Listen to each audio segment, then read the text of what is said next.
তোমরা কেমন আছো? আমি তো তোমাদের দেখতে পাচ্ছি না। বলো, চেহারা না দেখলে কি ভালো লাগে? যাক, একটু শান্তি পাচ্ছি যে তোমরা তো অন্তত আমাকে দেখছো। আজকে যে বিষয়টা সেটা হলো ধ্বনি ও বর্ণ। তোমরা বিজ্ঞাপন দেখেছো ধ্বনি ও বর্ণ? আমাদের যে সুশীল ও বলেছে ধ্বনি বর্ণ, কিন্তু এর সাথে আমি আরেকটু যোগ করতে চাই, সেটা হলো অক্ষর। অক্ষর যোগ করতে চাই। ধ্বনি বর্ণ অক্ষর বিশাল আলোচনা। ধ্বনি বর্ণ অক্ষর বিশাল আলোচনা। এখানে যে বরাদ্দকৃত সময়, এই সময়ে সব আলোচনা সম্ভব নয়। তবে আমি তোমাদেরকে একটা প্যাকেজ দিয়ে দিব। প্যাকেজ, এর উপর একটা প্যাকেজ দিয়ে দিব। আমার বিশ্বাস, আমার আশা, এই প্যাকেজ তোমাদের উপকার করবে। তাহলে চলো শুরু করা যাক। তোমরা ব্যাপারটা একটু শেয়ার করো, যেন সবাই দেখতে পারে। একটু বেশি করে শেয়ার করো, যেন সবাই দেখতে পারে। চলো শুরু করা যাক। হ্যাঁ, অক্ষর এনেছি এই কারণে, ওই বর্ণের সাথে অক্ষরের অনেকেই একটা কন্ট্রাডিকশন করে ফেলে। যেন তোমরা এমনটা না করো, যেন এমনটা না হয়, এর একটা পরিষ্কার ধারণা থাকা খুবই দরকার। আমি অতি সংক্ষেপে অক্ষর সম্পর্কে একটা ধারণা তোমাদের দিয়ে দিচ্ছি। অক্ষরের সবচেয়ে সুন্দর যে সংজ্ঞাটা, তোমরা একটা কাজ করতে পারো, তোমরা সাথে কলম রাখতে পারো, খাতা রাখতে পারো। আমার তথ্যগুলো খুব ছোট ছোট, তোমরা ঝটপট লিখতে পারবে। মাথায় রেখো, যদি তথ্যগুলো লিখে রাখো তোমাদের উপকার আসবে। যদিও এখান থেকে তোমাদের শিট বা নোট দেওয়া হবে, এরপরও নোটে বা শিটে অনেক কিছু নাই, পাবে না। তোমরা যদি লিখে রাখো, লিখতে খুব সময় লাগবে না, তোমরা এর মধ্যে লিখতে পারবে। ছোট ছোট তথ্য যদি লিখে রাখো তোমরা উপকার হবে। তাহলে চলো, অক্ষরের যে সবচেয়ে সুন্দর সংজ্ঞা সেটা হলো এই: একবারে উচ্চারণ সাধ্য শব্দের, একবারে উচ্চারণ সাধ্য শব্দের ক্ষুদ্রতম অংশকে অক্ষর বলে। লেখা দেওয়ার সময় নেই, তোমরা যদি লিখে ফেলতে পারো। আমি কথাটা আবার বলি: একবারে উচ্চারণ সাধ্য শব্দের ক্ষুদ্রতম অংশকে অক্ষর বলে। অক্ষরের আরেকটি চমৎকার সংজ্ঞা দিয়েছেন ডক্টর সুকুমার সেন উনার বইয়ে। উনি বলেছেন, অক্ষর হলো, আমরা যখন একটা শব্দের এক ধ্বনি থেকে আরেক ধ্বনিতে যাই, এক ধ্বনি থেকে আরেক ধ্বনিতে যাওয়ার সময় মাঝখানে একটা ছেদ পড়ে, ওই ছেদই হলো অক্ষর। মূল কথাটা একই। আমি আশা করি অক্ষরের মর্ম কথাটা বুঝতে পেরেছো, যেটাকে ইংরেজিতে সেলেবল বলে। অক্ষর দুই প্রকার। অক্ষর হলো দুই প্রকার। একটা হলো বিবৃত অক্ষর, বিবৃত, একটা বিবৃত অক্ষর, আরেকটা হলো সংবৃত অক্ষর। একটা বিবৃত অক্ষর, আরেকটি হলো সংবৃত অক্ষর। বিবৃত অক্ষর হলো, ঝটপট লিখতে পারো তোমরা। বিবৃত অক্ষরটা হলো যে অক্ষর শেষ হয় স্বরধ্বনির মাধ্যমে, যে অক্ষর শেষ হয় স্বরধ্বনির মাধ্যমে, তাকে বলে বিবৃত অক্ষর। একটা উদাহরণ দেখো, শব্দটা কবি, এর ভিতরে ক যোগ অ ব যোগ রশ্মি। তাই দেখো, এই যে ক, এই অক্ষরটা শেষ হয়েছে স্বরধ্বনি অর মাধ্যমে। এই যে বি, এটা শেষ হয়েছে স্বরধ্বনি ইর মাধ্যমে। তাহলে বিবৃত অক্ষর হলো যে অক্ষর শেষ হয়, সমাপ্ত হয় স্বরধ্বনির মাধ্যমে, তাকে বলে বিবৃত অক্ষর। আর সংবৃত অক্ষর হলো যে অক্ষর শেষ হয় ব্যঞ্জন বর্ণের মাধ্যমে। কি করে? এই দেখো, একটা উদাহরণ দেখো, দেখলে বুঝতে পারবে। শব্দটা ভক্তি, ভক্তি উদাহরণ পাই ভক যুক্তি। এর মধ্যে দুইটা অক্ষর আছে। প্রথম অক্ষরটা সংবৃত অক্ষর ভক, দেখো এর শেষ কিন্তু ব্যঞ্জন নাই। আর তি তো বুঝতে পারছো, বিব্রত। তাহলে আমাকে বলো অক্ষর কত প্রকার? হ্যাঁ, অক্ষর দুই প্রকার, একটা হলো সংবৃত আর একটা হলো বিবৃত।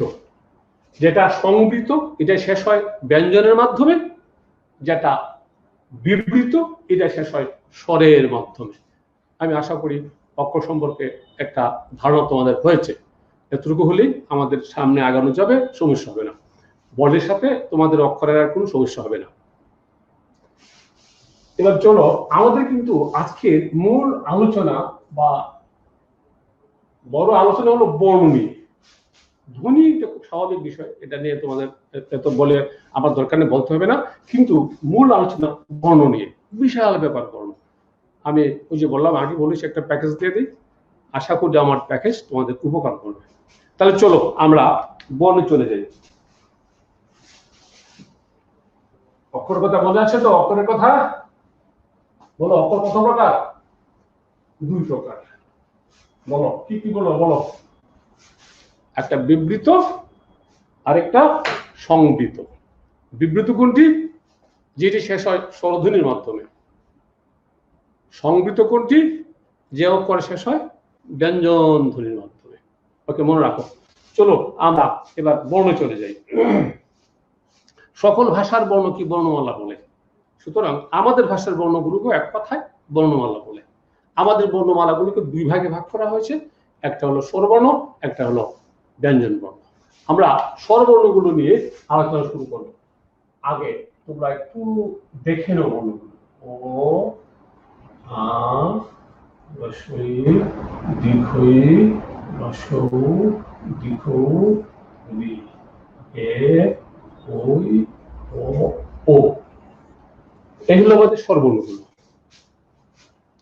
স্বরবর্ণগুলো সম্পর্কে প্রথমেই তোমাদেরকে যে কথাটা মনে রাখতে হবে সেটা হলো ধ্বনি আর বর্ণ।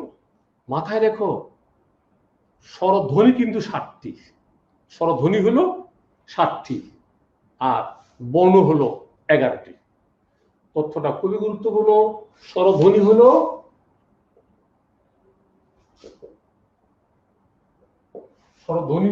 7টি আর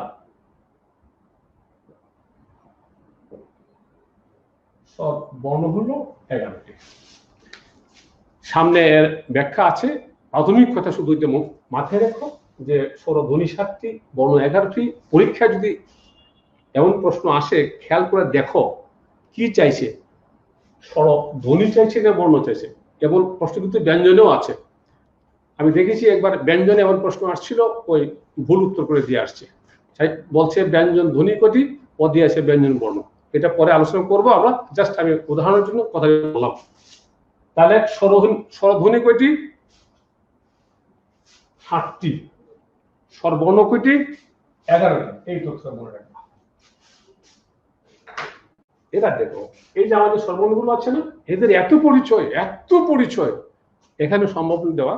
আমি কেবল ওই পরিচয়গুলো তোমাদেরকে দিব যেই পরিচয়গুলো না দিলেই নয়, অর্থাৎ যেই পরিচয়গুলো তোমাদের লাগবে, যেগুলো তোমাদের লাগবে, আমি কেবল সেগুলো দিচ্ছি। অনেক পরিচয় আছে। এই বর্ণগুলোর মধ্যে কিছু বর্ণ আছে যেগুলো পড়তে সময় লাগে কম, যেগুলো আমরা কম সময়ে পড়ি, এগুলাকে বলে হ্রস্ব স্বর। ছোট ছোট তথ্য, এগুলো তো হ্রস্ব স্বর। হ্রস্ব কথাটা হচ্ছে হ্রাস থেকে, হ্রাস মানে কম, মানে সময় কম লাগে পড়তে। যেগুলো কম সময়ে পড়া যায় হ্রস্ব স্বর, এরা হলো ও, রস্বই, রস্বউ এবং রি। 4টা। মাথায় রাখো, হ্রস্ব স্বর কয়টা? 4টা। স্বর কয়টি? 4টি। পরীক্ষায় প্রশ্ন আসতেও পারে হ্রস্ব স্বর 4টি, 7টি, 5টি, 3টি ইত্যাদি। তাহলে 4টি। অন্য বর্ণগুলো পড়তে সময় বেশি লাগে, যেগুলো পড়তে সময় বেশি লাগে এগুলাকে বলে দীর্ঘস্বর। দীর্ঘস্বর এগুলো হলো দীর্ঘই, দীর্ঘউ, এ, ওই, ও। 7টি। দীর্ঘ স্বর কয়টি? 7টি। এখানে দীর্ঘ স্বর নিয়ে একটা প্রশ্ন আছে, ভালো করে ব্যাপারটা খেয়াল করো। দীর্ঘ মানে বেশি সময় লাগে পড়তে। কেন সময় বেশি বেশি লাগে পড়তে? লাগে এই কারণে এদের ভিতরে দুইটা করে বর্ণ আছে। তাকাও, আ এর ভিতরে আছে দুইটা বর্ণ, দীর্ঘই এর ভিতরে আছে দুইটা বর্ণ, দীর্ঘ এর ভিতরে আছে দুইটা বর্ণ। কিন্তু তোমাদের প্রশ্ন, স্যার এর ভেতরে তো কোনো দুইটা বর্ণ নাই, এ তো একটা বর্ণ। বলো কষ্ট কিনা? ওই দুইটা আছে, কোনো অসুবিধা নেই, কিন্তু ও স্যার এর ভিতরে তো দুইটা বর্ণ নাই, ও এর ভিতরেও দুইটা আছে। তাহলে ভালো করে কথাটা খেয়াল করো। আ এর ভিতরে দুইটা স্বর, দীর্ঘ ই দুইটা স্বর, দীর্ঘ দুইটা স্বর, ওই দুইটা স্বর, ও দুইটা স্বর। কিন্তু এ আর ও, তোমাদের প্রশ্ন, এই দুইটার ভিতরে তো স্যার দুইটা স্বর দেখি না আমরা, কিন্তু এদের ভেতরেও দুইটা স্বর আছে। কিভাবে আছে আমি দেখাচ্ছি, দেখলে বুঝবে। তোমরা দেখো কিনা আমি জানি না, বা এখানে কমেন্ট টমেন্ট তোমরা করতে পারো কিনা সেটাও আমি তো দেখি না ভালো করে। হ্যাঁ হ্যাঁ, ওই যেগুলো জুস পড়ায়, ঠিক আছে, থ্যাংক ইউ। দেখো ভালো করে দেখো, হ্যাঁ ভালো করে দেখো। তোমরা এর ভিতরে কি করে দুইটা স্বর, এই ব্যাপারটা খেয়াল করো, গুরুত্বপূর্ণ বিষয়। দেখো, শুভযোগ ইচ্ছা, এই দুইটা শব্দকে, শুভ আর ইচ্ছা, এই দুইটা শব্দকে আমরা যে সন্ধি করি কি হয়? শুভেচ্ছা হয়। কিন্তু শুভর সাথে কি আছে বলতো? শুভর সাথে আছে ও, আর ইচ্ছার আছে ই। তাহলে শুভ আর ইচ্ছা এই দুইটাকে সন্ধি করে কি পাই আমরা? পাই শুভেচ্ছা। বলো কি পাই? শুভেচ্ছা পাই। আমাকে বলো তো, শুভেচ্ছার যে একারটা, একারটা একার হওয়ার আগে কি জিনিস ছিল? ওই যে ও আর ই ছিল। তাহলে ও আর ই যদি একার হয়, তাহলে কি এর ভিতরে ও আর ই আছে না? কথাটা পরিষ্কার কিনা বলো, আবার বলি কথাটা। এর ভেতরে দুইটা স্বর, কিভাবে দুইটা স্বর? এই দেখো, আমরা যখন শুভেচ্ছা বলি তখন শুভর সাথে ও আছে, ইচ্ছার ই আছে, ও আর ই মিলেই তো এ হয়। তাহলে কি এর ভিতরে দুইটা স্বর আছে না? আশা করি ব্যাপারটা পরিষ্কার হয়েছে। ও এর ভেতরে দুইটা স্বর, কি করে দুইটা স্বর দেখো, এটা তো দেখা কম, এটা মুছে দিচ্ছি। তোমরা লিখতে পারছো কিনা আমি জানি না, যে জটপট লিখতে পারো খুবই খুবই সুন্দর হবে তোমাদের জন্য। বই পড়ে এগুলো তোমরা মানে বের করতে পারবে না, বের করা খুব কঠিন। এখান থেকে পেয়ে গেলে তোমাদের ও, আমাকে দেখো, পর যুগ উপকার, আমাকে বলো তো পর যুগ উপকার কি হয়? হয় পর উপকার। রস সাথে কি আছে? রস সাথে ও আছে, উপকারের কি আছে? ও আছে। বলো কথা ঠিক কিনা? তাহলে আমাকে বলো তো, এই ও আর ও মিলে কি হয়? হয় পরোপকার। তাহলে এই অ আর ও মিলে কি হয়েছে? ওকার হয়েছে, ঠিক কিনা বলো? তাহলে এবার আমাকে বলো তো, ও আর ও মিলে যদি ওকার হয়, ওকার মানে তো ও, এটা বর্ণ, এটা কার, ওকার মানে তো ও। তাহলে এর মানে কি দাঁড়ালো? ওর ভিতরে কি আছে? দুইটা বর্ণ আছে, ও আর রসু আছে। আমি আশা করি ব্যাপারটা পরিষ্কার হয়েছে। তাহলে কি দাঁড়ালো ব্যাপারটা? দাঁড়ালো আও দুইটা স্বর, দীর্ঘ দুইটা স্বর, দীর্ঘ দুইটা স্বর, এ দুইটা স্বর, ও দুইটা স্বর, ও দুইটা স্বর, ও দুইটা স্বর। আমি আশা করি এদের সকলের সবার সব বর্ণ যে দুইটা করে আছে, ব্যাপারটা তোমাদের পরিষ্কার হয়েছে। গেল আমাদের দীর্ঘ স্বর।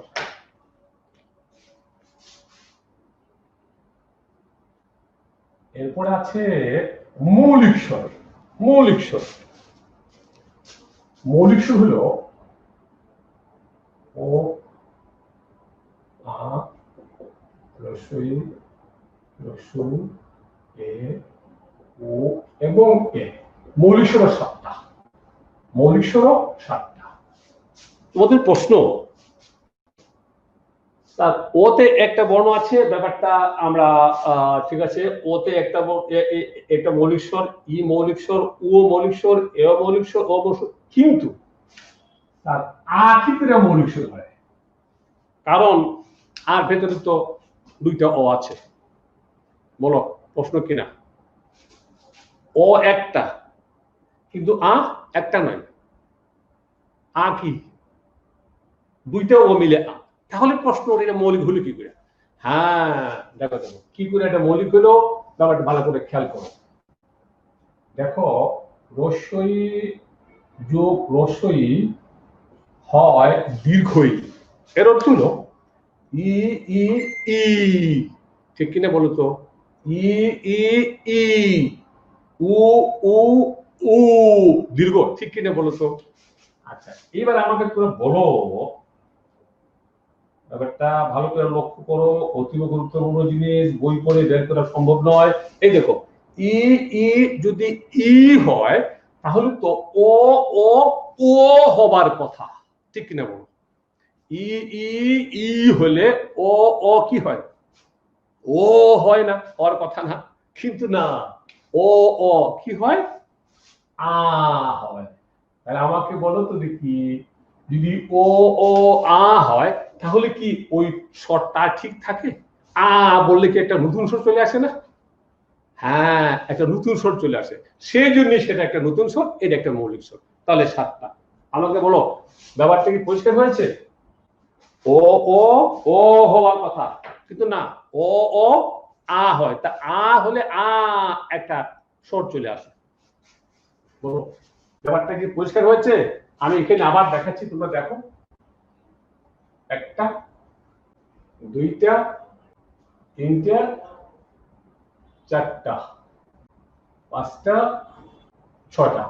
কিন্তু মৌলিক স্বর তো 6টা। আমি একটা এখানে লিখেছি, তবুও এটা নিয়ে প্রশ্ন আছে, প্রশ্ন আছে, প্রশ্ন উঠেও ভালো করে ব্যাপারটা খেয়াল করো। একটা, দুইটা, তিনটা, চারটা, পাঁচটা, 6টা পাইলাম, কিন্তু স্যার কত 7টা লিখছেন? 7টা এটা আবার কি জিনিস? হ্যাঁ দেখো দেখো 7টা এটা কি ভালো করে খেয়াল করো। এটা একটা মৌলিক স্বর। কি করে মৌলিক স্বর হইলো এটা দেখো। আমাকে বলো তো এই এই শব্দটা দেখো। একটা শব্দ লিখি ইংরেজিতে, বলতো কি লিখছি? ব্যাংক লিখছি, ব্যাংক। ব্যাংক শব্দটাকে আমি লিখি বাংলায়, তোমরা দেখো তো শব্দটা আমার লেখা হয় কিনা। হয়েছে কি? না স্যার হয় নাই। ঠিক আছে আবার লিখি। হয়েছে কি? না স্যার এখনো হয় নাই। উত্তর দিই তো, ঠিক আছে আবার লিখি, আরেকবার সুযোগ দাও, লিখি। এই দেখো দেখো দেখো, এবার তো হয়েছে। না স্যার এবারও হয় নাই। তাহলে তুমি বলো তো ব্যাংক আমি কিভাবে লিখবো? স্যার জফলা আকার দেন। কথাই ঠিক তো? ঠিক আছে জফলা আকার দিচ্ছি, জফলা আকার দিচ্ছি। এবার এইদিকে তাকাও, এবার শুদ্ধ হয়েছে। এবার ভালো করে দেখো, ওই যে ব্যাংক লিখতে যে একটা এ আছে না, এই দেখো ব্যাংক লিখতে একটা এ আছে না, একটা এ ধ্বনি আসে না? হ্যাঁ এই এ ধ্বনির জন্য আমি একবার একার দিয়ে এলাম। কেন দিলাম একার? কারণ তার বর্ণ আছে। বর্ণটা কি? এই যে এ, তোমরা মানো নাই। আমি আবার কি করলাম? এই যে আ দিলাম, মানে আকার দিলাম। আকার দিলাম কেন? তারও বর্ণ আছে আ, এই যে আ, তোমরা মানো নাই। জফলা দিলাম, এরও বর্ণ আছে জ, তোমরা মানো নাই। কিন্তু এইটা মেনেছো। এখানে কি দিয়েছি? এখানে দিয়েছি মানে জফলা আর আকার। এখানে দিয়েছি জফলা আর আকার, এই জফলা আকার। এখন তোমাদের কাছে আমার প্রশ্ন, এখন তুমি এই উত্তরটা আমাকে দিতে পারো কিনা, সেটা হলো এরকম। আমি এ একারের জন্য এ দিয়েছি, জফলার জন্য জ দিয়েছি, আকারের জন্য আ দিয়েছি, কিন্তু এই ব্যাংক লিখতে গিয়ে যে জফলা আকার আছে, তোমরা কি এই জফলা আকারের জন্য কোনো বর্ণ মানে দিতে পারবে? না আছে বলে তোমরা জানো? নাই, এর জন্য কোনো বর্ণ নাই। এই যে ইংরেজি ও ও এই যে ইংরেজি এ ধ্বনিটা আছে না, ওই এ ধ্বনিটা কাজ চালাবার জন্য, এই ভালো করে খেয়াল করো, ওই যে ইংরেজি এ ধ্বনি আছে, এই এ ধ্বনির কাজ চালাবার জন্য বাংলায় একটা এই যে একটা এ তৈরি করা হয়েছে। এটা কিন্তু একটা মৌলিক স্বর, এটা একটা মৌলিক স্বর। ছয়টা এটাকে নিয়ে 7টা, কিন্তু মাথায় রাখবা এই এর জন্য করলাম কোনো বর্ণরূপ নাই। তাহলে একটি মৌলিক স্বর আছে যে মৌলিক স্বরের বর্ণরূপ নাই, কি সেটা? সেটা হলো এ, এইটা কিন্তু প্রশ্ন আছে। একটা মৌলিক স্বরের বর্ণরূপ নাই, কি সেটা? সেটা হলো এ। এটা একটা মৌলিক স্বর, এটাকে নিয়ে এই 7টা। আমাকে বলো তো 7টা মৌলিক স্বর পরিষ্কার হয়েছে কিনা, আশা করি বুঝতে পেরেছো। এবার আসো যৌগিক স্বর।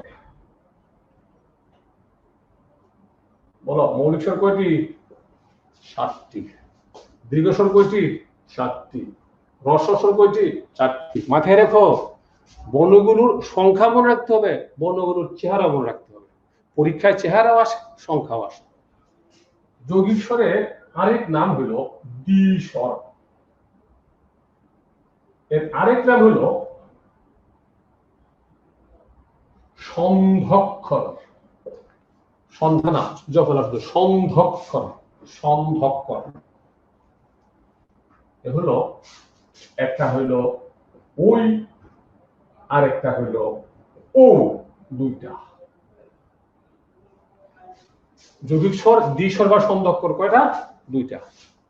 এইখানে প্রশ্ন আছে, সেটা হলো তোমরা নিশ্চয়ই বইয়ে লেখা দেখবে বাংলা ভাষায় যৌগিক স্বরধ্বনির সংখ্যা 25টি। বলো, এই কথা বই পড়ো নাই? নিশ্চয়ই পড়েছ। বাংলা ভাষায় যৌগিক স্বরধ্বনির সংখ্যা 25টি। প্রশ্ন হলো স্যার বইয়ে লেখা আছে 25টি স্বরধ্বনি, আপনি লেখলেন 2টি, ব্যাপারটা আমাদের বুঝে আসে নাই। কথাই তাই তো? হ্যাঁ হ্যাঁ হ্যাঁ, বুঝালে তো বুঝে আসবে। এবার ভালো করে তাকাও, বুঝো, বুঝে আসবে।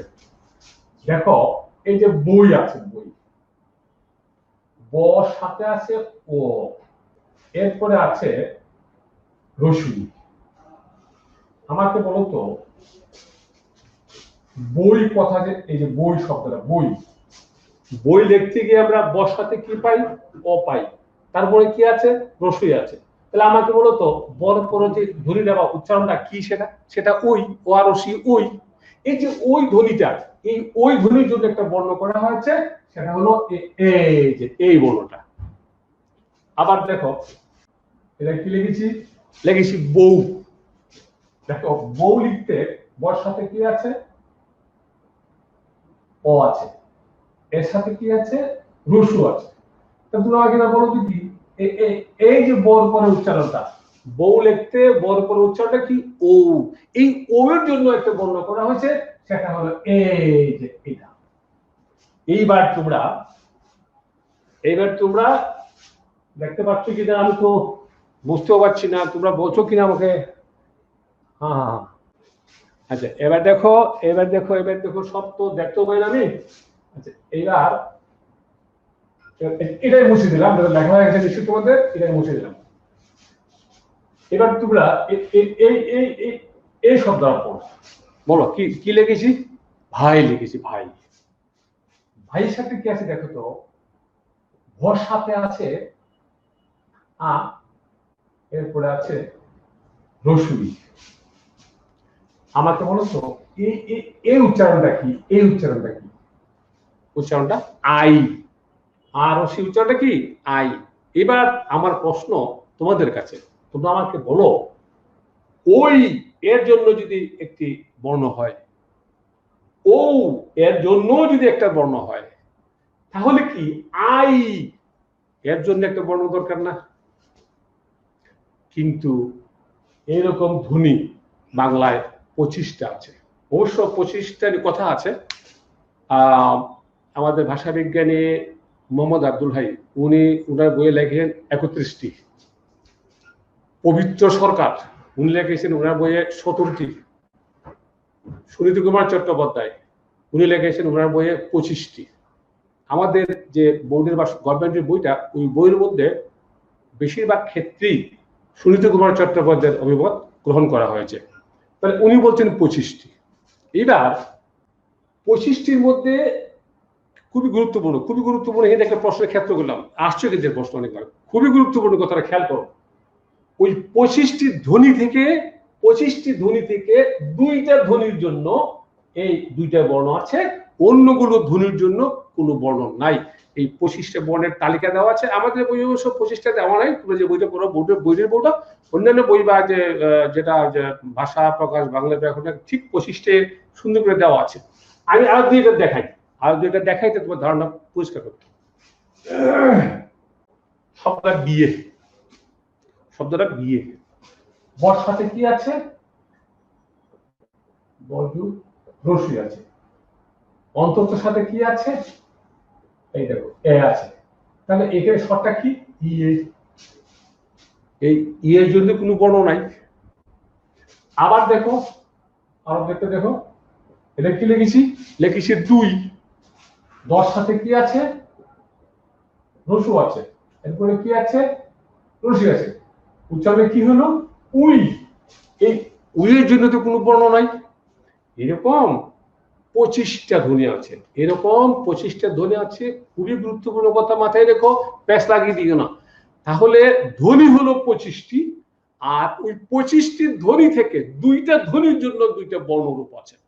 তাহলে ব্যাপারটা দাঁড়ালো এরকম, বাংলা ভাষায় যৌগিক স্বরধ্বনির সংখ্যা 25, আর স্বরধ্বনি জ্ঞাপক বর্ণ হলো দুইটি। বলো কথা ক্লিয়ার কিনা? আবার বলি, বাংলা ভাষায় যৌগিক স্বরধ্বনির সংখ্যা 25।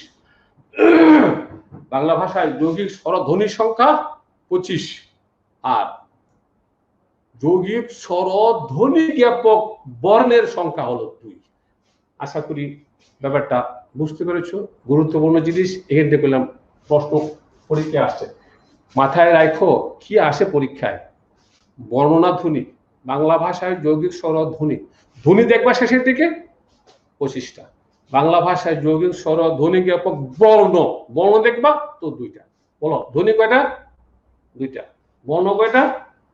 25টা। যৌগিক স্বরধ্বনি কয়টা? 25টা। যৌগিক স্বরধ্বনি জ্ঞাপক বর্ণ কয়টা? 2টা। ব্যাপারটা আশা করি পরিষ্কার হয়েছে। গেল আমাদের যৌগিক স্বর।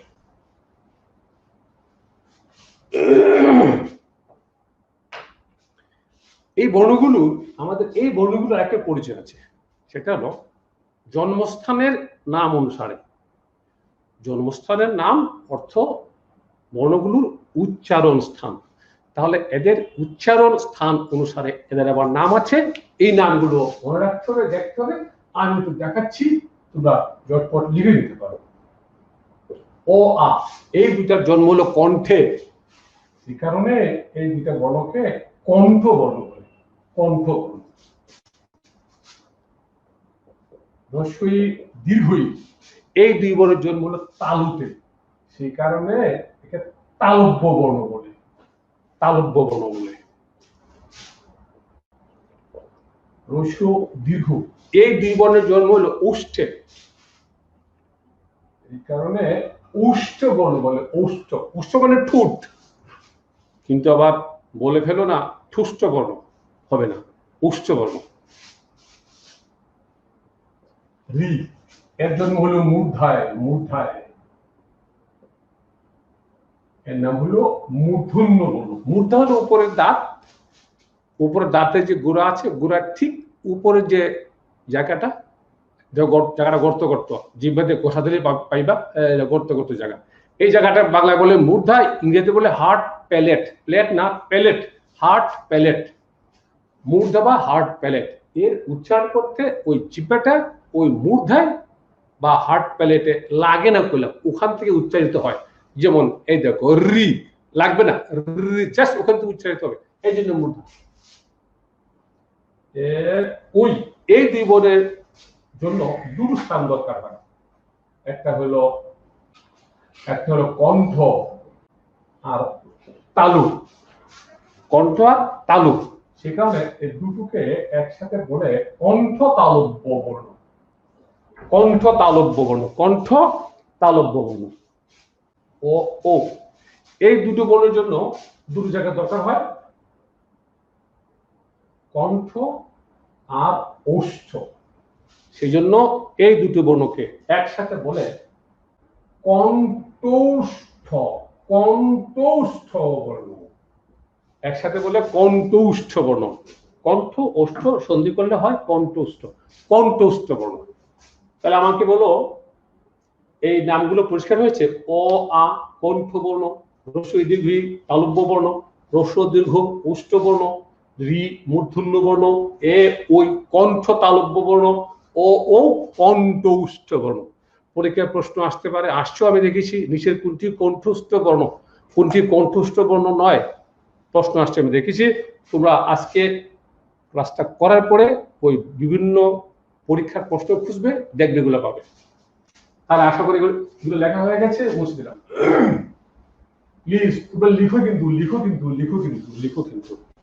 খালি শুনলে তো কান দিয়ে বেরিয়ে যাবে, এই কান দিয়ে শুনবা ও দিয়ে বেরিয়ে যাবে। লিখবা, লিখে দেখবে যে একটা সম্পদ হয়ে যাবে। গেল আমাদের জন্মস্থানের নাম অনুসারে নাম।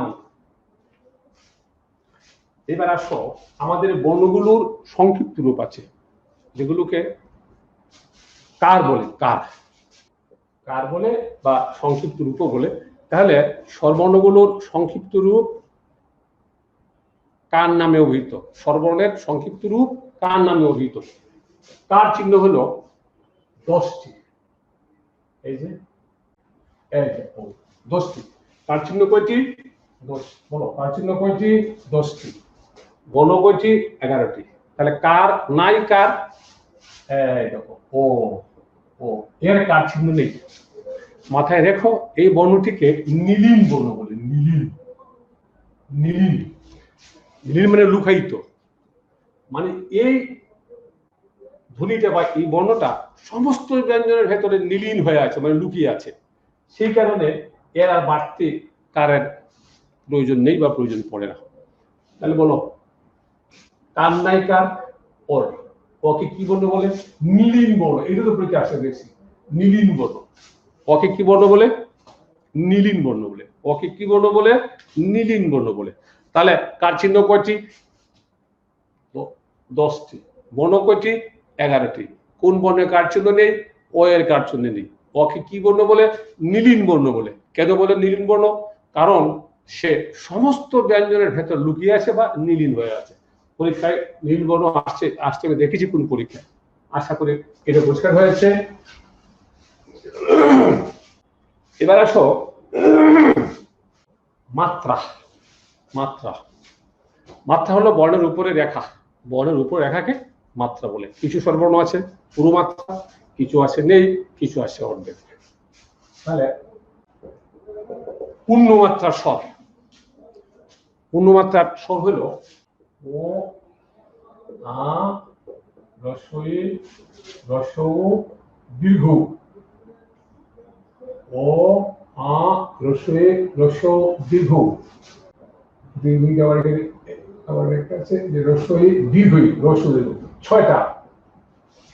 পূর্ণমাত্রার স্বর কয়টা? 6টা। পূর্ণমাত্রার স্বর কয়টা? 6টা। এরপরে অর্ধমাত্রার স্বর। অর্ধমাত্রার স্বর হলো রি, 1টা। মাত্রা বিহীন স্বর। মাত্রা বিহীন স্বর হলো এ, ওই, ও, ও, 4টা। এই হলো 11টা স্বর। তাহলে আমরা শুরুর দিকে স্বরবর্ণের শুরুর দিকে একটা কথা বলেছিলাম, মনে আছে কিনা তোমাদের? আমরা বলেছিলাম যে স্বরধ্বনি হলো 7টি। আসলে ওই যে মৌলিক 7টা পেয়েছো, এই হলো স্বরবর্ণের মূল ধ্বনি 7টাই। আর ওই ওই ধ্বনি থেকে জন্ম নেওয়া আর কয়টি মিলে এই হলো 11টি। মাথায় রেখো। তাহলে গেল আমাদের মাত্রা। সংবৃত, সংবৃত, বিবৃত, প্লুত, এই 3টে করে স্বর আছে আমাদের। বর্ণনা দেওয়ার দরকার নাই, এগুলো বইয়ে পড়লে পারবা। সংবৃত কথা অর্থ সংকুচিত। এ ও ওগুলো বইয়ে দেখো 9 বইটার মধ্যে দেখলে বুঝতে পারবে যে সংবৃত মানে সংকুচিত, বিবৃত মানে প্রসারিত, প্লুত মানে টেনে পড়া বা টেনে পড়া। আমরা বলি ও মাঝি, এই যে বললাম মাঝি, 4 সময় এটা দরকার হয় এই প্লুত স্বরের। একটা হলো গান, একটা হলো কবিতা, একটা হলো কান্না, একটা হলো কাউকে আহ্বান করা বা ডাকা। ও মাঝি, এই যে ই বললাম, এটা প্লুত স্বর। কানলে আমরা কান্না লম্বা করি, তারপরে গানে লম্বা করা হয়, কবিতা লম্বা করা হয়। তাহলে যে স্বরটাকে লম্বা করা হয় এটাকে বলে প্লুত স্বর। সহজ বিষয় আছে, এটা দেখে নিও। এটা নিয়ে আমি আর কিছু বললাম না। আমাদের এই পর্যন্ত স্বরবর্ণগুলো পরিচয় আমরা যদি লালন করতে পারি উপকৃত হব। এবার চলো আমরা যাব ব্যঞ্জন বর্ণ পরিচয়। এবার আপনি ক্লাস নিচ্ছেন দেখে স্যার বাংলাদেশের কাছে শুনে কেমন আছে স্যার? ভালো আছে আলহামদুলিল্লাহ। কেমন আছে স্যার এই যে মানে কি বলে এটা তো চমৎকার, এটা চমৎকার। এটা পরে আবার কথা বলবো না, ক্লাসে শেষ করে ফেলি। হ্যাঁ, তুই থাকিস। এবার আসে আমরা ব্যঞ্জন বর্ণে। ব্যঞ্জন বর্ণ সম্পর্কে প্রথমে যে তথ্য তোমাদের মনে রাখতে হবে সেটা হলো, একটা হলো ব্যঞ্জন ধ্বনি, একটা ব্যঞ্জন বর্ণ। ব্যঞ্জন বর্ণ সম্পর্কে যে তথ্য তোমাদের প্রথমেই মনে রাখতে হবে, গুরুত্বপূর্ণ তথ্য, সেটা হলো ব্যঞ্জন ধ্বনি, ব্যঞ্জন বর্ণ, দুই জিনিস মাথায় রেখো। ব্যঞ্জন ধ্বনি হলো 30টি। বলো, ব্যঞ্জন ধ্বনি কয়টি? 30টি। ব্যঞ্জন ধ্বনি কয়টি? 30টি। আর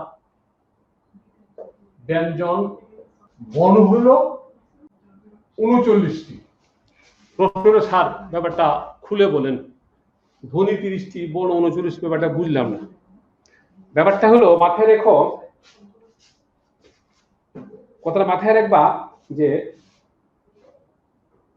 একই ধ্বনির প্রতীক হিসাবে একাধিক বর্ণ ব্যঞ্জনে আছে।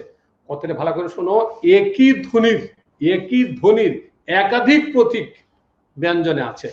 দেখালেই ব্যাপারটা ফকফকা হয়ে যাবে। তোমরা দেখো তাহলে বর্ষ, দন্তস্ব, মূর্ধন্যস্ব, বর্ণ 3টা, ধ্বনি কয়টা? একই ধ্বনি গেল, এখানে 3টা। দন্তান্ন, মূর্ধন্য, একই ধ্বনি, বর্ণ 2টা, গেল কয়টা? 2টা। মো অনুস্বর, বলো কয়টা? একই ধ্বনি, বর্ণ কয়টা? 2টা। বর্গীয় ঝ, একই ধ্বনি, বর্ণ কয়টা? 2টা। তাহলে আমাকে বলো কি এখানে কয়টা বর্ণ হলো? 9টা হলো। 9টা হলো। এবার বলো আমাকে 9 আর 30 কত হয়? 39 হয়। আমাকে বলো ধ্বনি আর বর্ণ ব্যাপারটা পরিষ্কার কিনা? সহজে বইয়ে খুঁজে পাওয়া যায় না। আর ওই যে স্বরের ক্ষেত্রে বলেছিলাম, স্বর হলো 7টি, বর্ণ হলো 11টি। ব্যঞ্জনের ক্ষেত্রে মনে রেখো, ব্যঞ্জন কয়টি? ব্যঞ্জন ধ্বনি কয়টি? ধ্বনি হলো 30টি, আর বর্ণ কয়টি? 11টি। কেন এমনটা হয়? এমনটা হয় একাধিক বর্ণ আছে একই ধ্বনি বিশিষ্ট ব্যঞ্জনে, একাধিক বর্ণ আছে একই ধ্বনি বিশিষ্ট। এই বর্ণগুলো এই 9টি।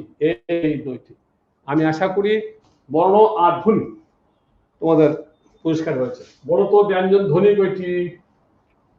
30টি। ব্যঞ্জন বর্ণ কয়টি? 39টি। খুবই গুরুত্বপূর্ণ কথা বললাম। বলো ব্যঞ্জন ধ্বনি কয়টি? 30টি। ব্যঞ্জন বর্ণ কয়টি? 39টি। তারপরে বলো তো একই ধ্বনি বিশিষ্ট কয়টি বর্ণ আছে বর্ণমালায়? বাংলা ব্যঞ্জনে 9টি আছে। আশা করি লিখে নিয়েছো এবং ব্যাপারটা পরিষ্কার হয়েছে। এবার চলো আমরা যাব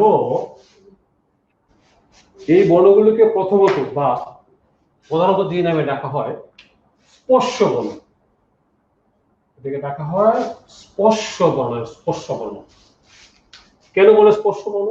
বলে এই কারণে, আমরা এর আগে স্বরগুলো করেছি, ওই স্বরগুলোর একটাও উচ্চারণ করতে বাকযন্ত্রের এক স্থান আরেক স্থানকে স্পর্শ করে না। মাদার, এই বর্ণগুলোর একটা আপনি বলতে পারবে না বাকযন্ত্রের এক স্থানের সাথে আরেক স্থানের স্পর্শ ব্যতি রেখে। যেমন ধরো এই বর্ণটা কি, এটা প, ওই যে লেগুলাটরির সাথে প, স্পর্শ বর্ণ। এখন কোন বর্ণগুলো কোন জায়গায় স্পর্শ করে, সেই হিসাব করে এদেরকে বর্গে ভাগ করা হয়েছে। ক বর্গ স্পর্শ করে এক জায়গা, চ বর্গ স্পর্শ করে এক জায়গা, ট বর্গ এক জায়গা, ত বর্গ এক জায়গা, প বর্গ এক জায়গা। এই বর্ণগুলোকে বর্গে ভাগ করার কারণে, এই বর্ণগুলোকে বর্গে ভাগ করার কারণে এই বর্ণগুলোকে বর্গীয় বর্ণ বলে। এগুলোকে বর্গীয় বর্ণ বলে। তাহলে স্পর্শ বর্ণ আর বর্গীয় বর্ণ একই, দুই কারণের নাম, কিন্তু বর্ণগুলো এক। স্পর্শ বর্ণ কয়টি? 25টি। বর্গীয় বর্ণ কয়টি? 25টি। এরা হলো বর্গের প্রথম বর্ণ, এরা হলো দ্বিতীয় বর্ণ, এরা হলো তৃতীয় বর্ণ, এরা হলো চতুর্থ বর্ণ, আর এরা হলো পঞ্চম বর্ণ। আমরা এখন এই বর্ণগুলোর আরেক রকমের পরিচয় শিখব। আমি কোন বর্ণগুলোকে ইন্ডিকেট করলাম দ্বিতীয় এবং চতুর্থকে, দ্বিতীয় এবং চতুর্থকে। আমরা যখন বর্গের দ্বিতীয় এবং চতুর্থ এই বর্ণগুলোকে পড়ি, বলি বা উচ্চারণ করি, তখন প্রাণ বেশি খরচ হয়। প্রাণ মানে বাতাস, নিঃশ্বাস, শ্বাস, প্রাণ বেশি খরচ হয়। বেশি প্রাণ খরচ হয় বলে এই বর্ণগুলোকে বলা হয় মুহপ্রাণ বর্ণ। মুহপ্রাণ বর্ণ। এখন আমি কোনগুলোকে ইন্ডিকেট করলাম? প্রথম, তৃতীয় এবং পঞ্চম। প্রথম, তৃতীয় এবং পঞ্চম। আমরা যখন বর্গের প্রথম, তৃতীয় এবং পঞ্চম এই বর্ণগুলোকে পড়ি, বলি বা উচ্চারণ করি, তখন কম প্রাণের প্রয়োজন হয়।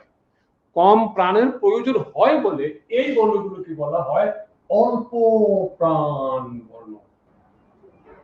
অল্প প্রাণ বর্ণ গেল আমাদের মুহপ্রাণ, গেল আমাদের অল্প প্রাণ। এবার আমরা আরেকটা পরিচয় দেখো তো, আমি কোন বর্ণগুলোকে বক্স করে ফেললাম? প্রথম আর দ্বিতীয়। প্রথম আর দ্বিতীয়, বর্গের প্রথম আর দ্বিতীয় ওই বর্ণগুলোকে আমরা যখন পড়ি, বলি বা উচ্চারণ করি, তখন আমাদের গলার ভেতরে একটা অঙ্গ আছে। অঙ্গটাকে বাংলায় বলে স্বরতন্ত্রী, ইংরেজিতে বলে ভোকাল কর্ড। আমরা যখন বর্গের প্রথম আর দ্বিতীয় বর্ণগুলো পড়ি, বলি বা উচ্চারণ করি, তখন আমাদের স্বরতন্ত্রী বা ভোকাল কর্ড ঘোষিত হয় না। ঘোষিত, এই যে ঘুষ কথাটা, এই ঘুষ কথাটা ব্যাকরণের কথা, এটা ব্যাকরণের পরিভাষা। এর অর্থ হল তরঙ্গ। এই তরঙ্গের বৈয়াকরণিক পরিভাষা হলো ঘুষ। কথাটি ভুলে যায় না। তরঙ্গের বৈয়াকরণিক পরিভাষা হলো ঘুষ, মানে তরঙ্গায়িত হয় হওয়া। তাহলে বর্গের প্রথম আর দ্বিতীয় বর্ণগুলো যখন আমরা পড়ি, বলি বা উচ্চারণ করি, তখন আমাদের স্বরতন্ত্রী বা ভোকাল কর্ড ঘোষিত তথা তরঙ্গায়িত হয় না। সেই কারণে এই বর্ণগুলোকে অঘোষ বর্ণ বলে। অঘোষ বর্ণ। বলো কি বর্ণ বলে? অঘোষ বর্ণ বলে। কি বর্ণ বলে? অঘোষ বর্ণ বলে। এবার কোনগুলোকে বস করা হলো? তৃতীয়, চতুর্থ, পঞ্চম। আমরা যখন বর্গের তৃতীয়, চতুর্থ আর পঞ্চম বর্ণগুলোকে পড়ি, বলি বা উচ্চারণ করি, তখন স্বরতন্ত্রী ঘোষিত হয়, কাঁপে, তরঙ্গায়িত হয়। সেই কারণে এগুলোকে বলে ঘোষ বর্ণ। কি বর্ণ বলে? ঘোষ বর্ণ বলে। কিন্তু মজার ব্যাপার হলো, যেভাবে অল্প প্রাণ, মহাপ্রাণ, ঘোষ, অঘোষের সংজ্ঞা শিখলে, এইভাবে সংজ্ঞা শিখে পরীক্ষার হলে গিয়ে যদি দেখো ঘুষ অঘুষ থেকে পরীক্ষার প্রশ্ন আসছে, উত্তর বের করতে পারবে না, তোমার ভেতরে ঘুষাঘুষি শুরু হয়ে যাবে। অথবা যে যদি দেখো অল্প প্রাণ, মহাপ্রাণ থেকে প্রশ্ন আসছে, উত্তর বের করার আগে তোমার প্রাণ বের হয়ে যাবে। এই সংজ্ঞা মুখস্থ করে পরীক্ষার হলে গিয়ে উত্তর করা সম্ভব নয়। আমি একটা টেকনিক শিখিয়ে দিচ্ছি, টেকনিক। আশা করি এই টেকনিক তোমাকে পরীক্ষার হলে হেল্প করবে। সেটা হলো এইরকম, টেকনিকটা হলো এইরকম। এই দেখো, আমরা এটা জাস্ট আমাদেরকে টেকনিক মাত্র। অমানে কি? অমানে না। আর এই যে ঘুষ, এই ঘুষ, তরঙ্গের ঘুষ, এই ঘুষকে আমি একটু বিকৃত করে লিখবো ঘুষ। বাহ, আজকাল যে ঘুষ নিয়ে অনেক কিছু হচ্ছে তোমরা জানো। তাহলে এবার দেখো, অঘুষ কথাটার অর্থ হয়ে গেল না ঘুষ। না ঘুষ মানে ঘুষ না। ঘুষ না মানে ঘুষ। ধরো তুমি একটা অফিসে গেলে, গিয়ে বললে, ভাই আমার কাজটা তাড়াতাড়ি করে দিয়ে না, আপনাকে 1000 টাকা দিলাম, মানে এটা ঘুষ দিলে। লোকটা বললো, ভাই না না না না না না, ঘুষ না, ঘুষ। এই যে বললো না না না ঘুষ, এর মানে কি? এর মানে আমি ঘুষ নেই না। ঘুষ নেই না মানে আমি ঘুষ খাই না। তাহলে যে লোকটা ঘুষ নেয় না, যে লোকটা ঘুষ খায় না, ওই লোকটা কোন শ্রেণীর লোক? এই লোকটা হলো প্রথম শ্রেণীর লোক। প্রথম শ্রেণীর লোক বা দ্বিতীয় শ্রেণীর লোক। মাথায় রেখো, যারা প্রথম শ্রেণীর, দ্বিতীয় শ্রেণী, তারা ঘুষ খায় না। ঘুষ খায় না মিন্স অঘুষ। ঘুষ খায় না মিন্স অঘুষ। তাহলে আমাকে বলো, অঘুষ কথাটা মনে রাখার কৌশলটা কি মাথায় গিয়েছে? প্রথম শ্রেণীর, দ্বিতীয় শ্রেণীর কর্মকর্তা কই নেই আমি, প্রথম শ্রেণীর, দ্বিতীয় শ্রেণীর মানুষ মানুষ কর্মকর্তা না। যারা প্রথম শ্রেণীর দ্বিতীয় শ্রেণীর মানুষ তারা কি করে না, তারা ঘুষ খায় না। তাহলে আমাকে বলো অবশ্য মনে রাখার টেকনিকটা আশা করি রপ্ত হয়েছে। যারা তৃতীয় শ্রেণীর, যারা চতুর্থ শ্রেণীর, যারা পঞ্চম শ্রেণীর তারা ঘুষ খায়। ঘুষ খায় মিন্স ঘুষ বড়, ঘুষ খায় মিন্স ঘুষ বড়। তাহলে আমাকে বলো ঘুষ অঘুষ এই দুইটা কি মনে থাকবে না? চিকুরে মনে থাকবে। যারা প্রথম শ্রেণীর দ্বিতীয় শ্রেণীর তারা ঘুষ খায় না, ঘুষ খায় না মানে ঘুষ বড়। যারা তৃতীয় চতুর্থ পঞ্চম শ্রেণীর তারা ঘুষ খায় মানে ঘুষ বড়।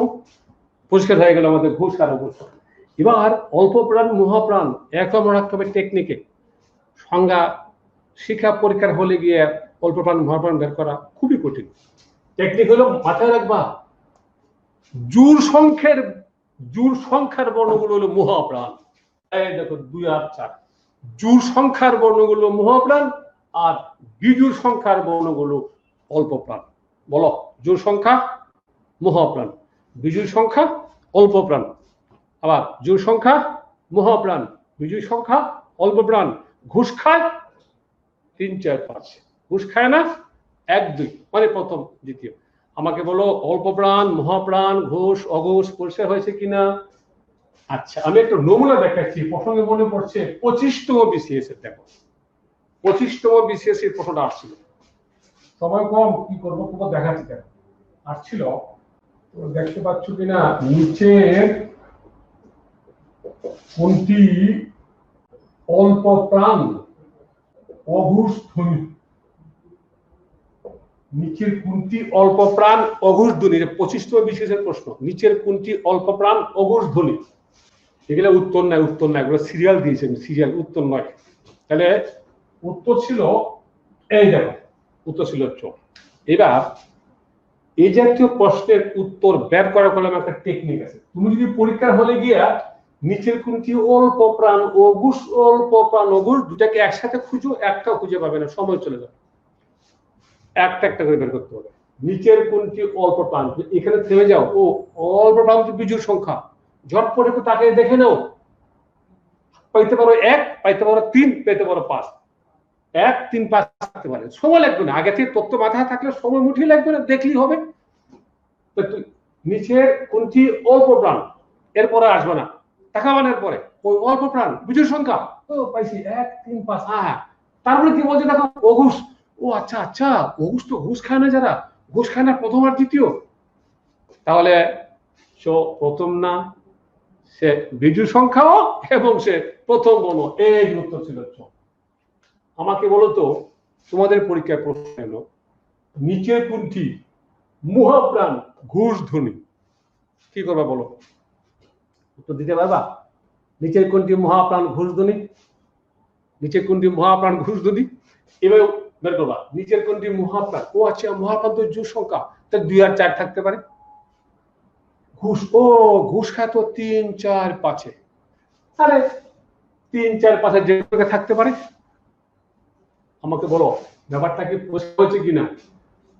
এটাকে আমি আরেকটু দেখাচ্ছি। দেখো নিচে কোনটি মহাপ্রাণ ঘুষ ধ্বনি? নিচের কোনটি মহাপ্রাণ ঘুষ ধ্বনি? আমাকে বলো দেখি, সময় তো কম, আমি এই শুধু নিচের কোনটি মহাপ্রাণ ঘুষ ধ্বনি উত্তরটা বলো তো দেখি। উত্তরটা কোথায় থাকবে? এখানে উত্তরটা থাকবে এই যে এই 1 2 3 4 5টার যে কোনো একটা বর্ণের মধ্যে। আবার দেখো নিচের কোনটি মহাপ্রাণ ঘুষ ধ্বনি?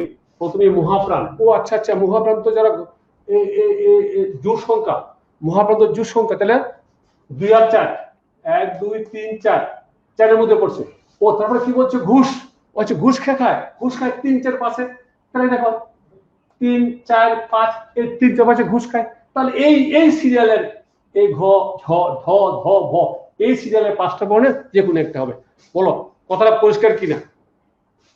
তাহলে আমি আশা করি অল্প প্রাণ মহাপ্রাণ ঘুষ অঘুষ পরিষ্কার হয়েছে, তোমরা বের করতে পারবে। বলো ঘুষ খায় কে? 3 4 5। ঘুষ খায় না কে? 1 2। বলো জোর আছে কার? স্যার ঘর কেন আবার বানালেন? ঘর বানালাম এই কারণে, এই বর্ণগুলোর জন্মস্থানের নাম অনুসারে আবার নাম রয়েছে, এগুলো দেখানোর জন্য।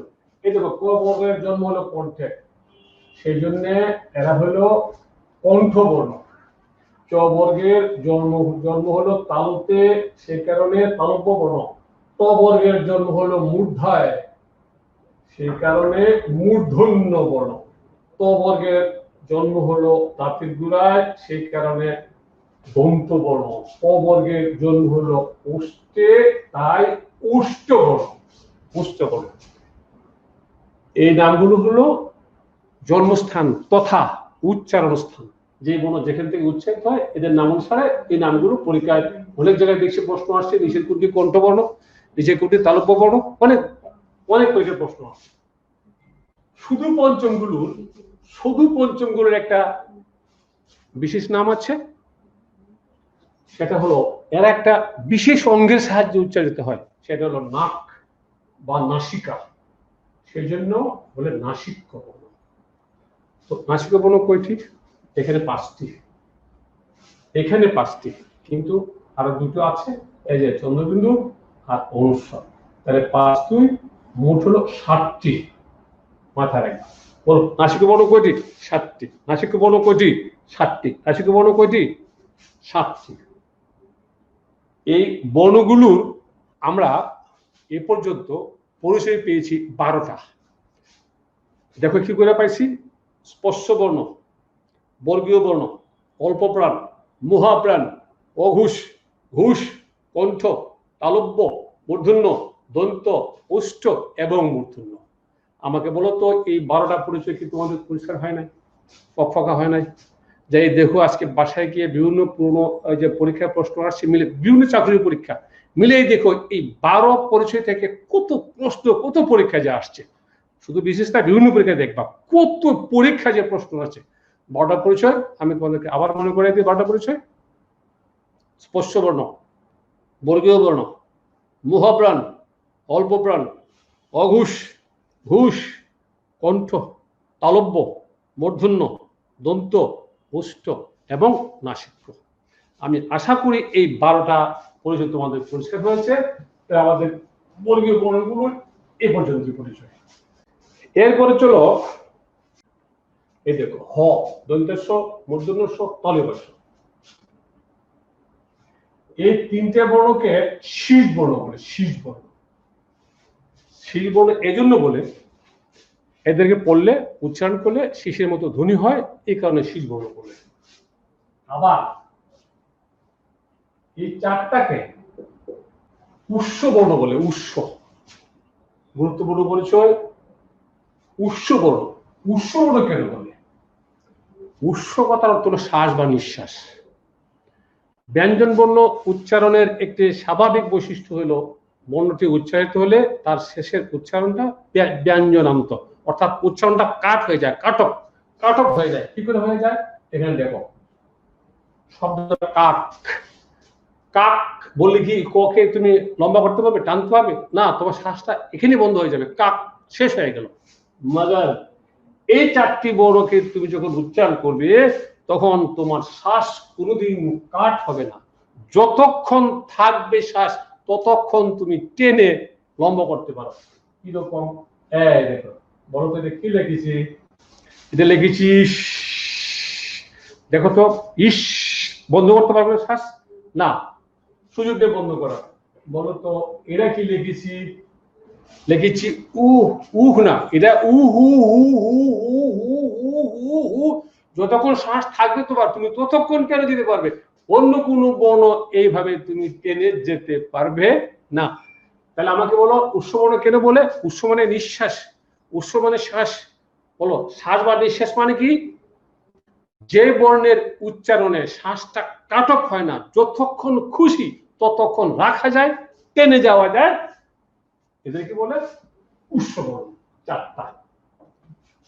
শীষ বর্ণ 3টা, উৎস বর্ণ 4টা। শীষ বর্ণ 3টা, উৎস বর্ণ 4টা। এবার দেখো এই যে ঘরের ভিতরে একটা বর্ণ দেখতে পাচ্ছ, কাকে দেখতে পাচ্ছি আমরা ঘরের ভিতরে? হ। এই যে হ, এই হ হলো মুহা ঘুষখুর বর্ণ। বলো মুহা ঘুষখুর মানে কি? মুহা ঘুষখুর এর অর্থ হলো এরা মুহা প্রাণ ঘুষ বর্ণ। বলো এটা কি বর্ণ? হটা কি? মুহা প্রাণ ঘুষ বর্ণ। বলো হটা কি বর্ণ? মুহা প্রাণ ঘুষ বর্ণ। সংক্ষেপে রাখবা মুহা ঘুষখুর, মুহা প্রাণ ঘুষখোর, সংক্ষেপে কি? মুহা ঘুষখুর বর্ণ। এবার তার যে তিনজন প্রতিবেশী আছে, দন্তেশ্ব, মূর্ধন্য, তালিবাস্য, তার যে প্রতিবেশী আছে, এই প্রতিবেশীগুলো তার সম্পূর্ণ বিপরীত। তাহলে সম্পূর্ণ বিপরীত হলে কি হবে? এটা মহাপ্রাণ, তার বিপরীত হলো অল্প প্রাণ। অল্প প্রাণ এটা হলো ঘুষ, এর বিপরীত হলো অঘুষ। অঘুষ বলো কি বর্ণ? অঘুষ বর্ণ। বলো ব্যাপারটা কি পরিষ্কার হয়েছে? তাহলে এই চারটা বর্ণের কটা পরিচয়? শীষ বর্ণ একটা, উৎস বর্ণ দুইটা, অল্প প্রাণ একটা, ঘুষ একটা, মহাপ্রাণ একটা, অঘুষ একটা, চারটা পরিচয়। বলো শীষ বর্ণ কয়টা? তিনটা। শীষ বর্ণ কয়টা? তিনটা। উৎস বর্ণ কয়টা? চারটা। উৎসের মধ্যে হ, এটা কি বর্ণ? এটা হলো মহাপ্রাণ ঘুষ বর্ণ। মনে রাখার জন্য মুহা ঘুষখুর বর্ণ, মনে রাখার জন্য মুহা ঘুষখুর মানে মহাপ্রাণ ঘুষ। তার সাথে যে তিনজন, এই তিনজন হলো তার সম্পূর্ণ বিপরীত। তো সম্পূর্ণ বিপরীত হলে কি হবে? অল্প প্রাণ অঘুষ। তালিবাস্য, মূর্ধন্য তিনটে কি? অল্প প্রাণ অঘুষ। আমি আশা করি এই চার বর্ণের পরিচয় তোমাদের পরিষ্কার হয়েছে। বলো পরিষ্কার হয়েছে? এইবার চলো এই চারটা বর্ণ, এই চারটা বর্ণকে বলে অন্তস্থ বর্ণ। অন্তস্থ বর্ণ কেন বলে অন্তস্থ বর্ণ? অন্তস্থ মানে মাঝামাঝি। অন্তস্থ মানে কি? মাঝামাঝি। কার মাঝামাঝি? কিসের মাঝামাঝি? এই যে আমরা আগে বর্গীয় বর্ণ পড়েছি আর উৎস বর্ণ পড়েছি, এই এর আগে বর্গীয় বর্ণ আর উৎস বর্ণ, বর্গীয় বর্ণ আর উৎস বর্ণ, এই দুই বর্ণের মাঝামাঝি থেকে এরা উচ্চারিত হয় বলে এদের নাম হইল অন্তস্থ বর্ণ। মাঝামাঝি কোন স্থান, কার কোন স্থান, সেই হিসাবে এদের আবার ইন্ডিভিজুয়ালি বা স্বতন্ত্র পরিচয় আছে। এটা কি? দেখো ল, এটাকে বলে পার্শ্বিক বর্ণ। পার্শ্বিক, এই তথ্যগুলো খুবই গুরুত্বপূর্ণ, মাথায় রেখো। বিভিন্ন পরীক্ষায় দেখছি, বিভিন্ন পরীক্ষায় আসতে দেখেছি পার্শ্বিক বর্ণ। হলো লটা কি? পার্শ্বিক। র হলো কম্পনজাত। পার্শ্বিক বলে এই কারণে, ল বললে জিহ্বার অগ্রভাগ দাঁতের গোড়ায় লাগে আর দুই পার্ট নির্গত হয়ে যায়, এই জন্য বলে পার্শ্বিক। রকে বলে কম্পনজাত, তার কারণ হলো এর উচ্চারণে জিহ্বার অগ্রভাগে মৃদু কম্পনের সৃষ্টি হয়। যেমন চানা চুর, এই যে চুর, এই যে মৃদু কম্পনের সৃষ্টি হয়, সেই কারণে একে কম্পনজাত বর্ণ বলে। বর এমন কোনো পরিচয় নাই। কেন নাই? তার উত্তরটা এরপরে আমরা পাবো। অন্তস্থজ এটাকে বলে তালব্য বর্ণ। তালব্য তথ্যগুলো খুবই গুরুত্বপূর্ণ। দেখো বইয়ের মধ্যে সবগুলো জিনিস তোমরা একত্রে খুঁজে খুঁজে বের করে পড়া খুবই কঠিন, খুবই কঠিন। আমার এটা একটা প্যাকেজ, এই প্যাকেজটা যদি ভালো করে লিখে রাখতে পারো, আমি নিশ্চিত না শুধু তোমরা নিশ্চিত হবে যে উপকৃত হবে, পাবে। অর্থাৎ আমার এই প্যাকেজে শুধু তোমাদের ওই ঝুঁকিপূর্ণ পড়াগুলো আছে। বলো ঝুঁকিপূর্ণ পড়া কি? আমার ব্যাখ্যা লাগবে না, আমার চেয়ে তোমরা ঝুঁকিপূর্ণ পড়া ভালো ভালো বুঝো। এবার গেল আমাদের কি বললো? অন্তস্থজ ব র ল, অন্তস্থ বর্ণ। বলো কি বর্ণ? কি বর্ণ? অন্তস্থ বর্ণ। কি বর্ণ? অন্তস্থ বর্ণ। একটা কথা হলো মাথায় রাখবা, এই অন্তস্থ বর্ণগুলো, এই অন্তস্থ বর্ণগুলো হলো ঘুষ বর্ণ। বলো অন্তস্থ বর্ণগুলো কি? ঘুষ বর্ণ। অন্তস্থ বর্ণ কয়টা? অন্তস্থ বর্ণ কয়টা? চারটা। অন্তস্থ বর্ণ কয়টা? চারটা। তার মধ্যে পার্শ্বিক ল, কম্পনজাত র, তালব্য হলো অন্তস্থজ। বয়ের কোনো এরকম পরিচয় নাই। কেন পরিচয় নাই? তার উত্তরটা তোমরা এখনই পাবে। এবার দেখো অন্তস্থ জ আর ব, এই দুইটাকে বলে অর্ধস্বর। অর্ধস্বর বলো কি বলে? অর্ধস্বর। অর্ধস্বর অন্তস্থ জ আর বকে অর্ধস্বর বলে, এই কথাটা শুনলে স্বভাবত প্রশ্ন উঠে, আমরা দেখতে পাচ্ছি দুটো ব্যঞ্জন বর্ণ, স্যার আপনি বলে অর্ধস্বর, এটা কেমন কথা হলো? হ্যাঁ, কেন এই দুইটা অর্ধস্বর, এর ব্যাখ্যাটা মনোযোগ সহকারে শুনবে, অতীব গুরুত্বপূর্ণ। এই দুটো কেন অর্ধস্বর ভালো করে শুনবে, ব্যাখ্যাটি অতীব গুরুত্বপূর্ণ, অতীব গুরুত্বপূর্ণ। দেখো তাহলে অন্তস্থ জ আর ব দুটো ব্যঞ্জন বর্ণ, কিন্তু কি বললাম? অর্ধস্বর। এই কথা শুনলে কি প্রশ্ন উঠে? প্রশ্ন উঠে দেখা যাচ্ছে ব্যঞ্জন, স্যার অর্ধস্বর কিভাবে হলো? অথবা তোমরা একটু বলতে পারো স্যার অর্ধস্বর হতেও পারে, কারণ এদের ভেতরে তো একটা অ আছে, যেমন জ মানে জ যুগ অ, এটা বলতে পারো, তোমরা বলতে পারো। কিন্তু না না না, জ ও বলতে, উচ্চারণ করতে ওর দরকার হয়, কিন্তু আমি যদি জয়ের নিচে এই হস্ত দিয়ে দেই, তাহলে কিন্তু তার সাথে আর ও থাকে না, এই যে ও নাই, এখন ব্যঞ্জন। এখন এটা কি? এটা ব্যঞ্জন। তাহলে প্রশ্ন হলো স্যার এই জ্বর ভিতরে এই জ কেন অর্ধস্বর?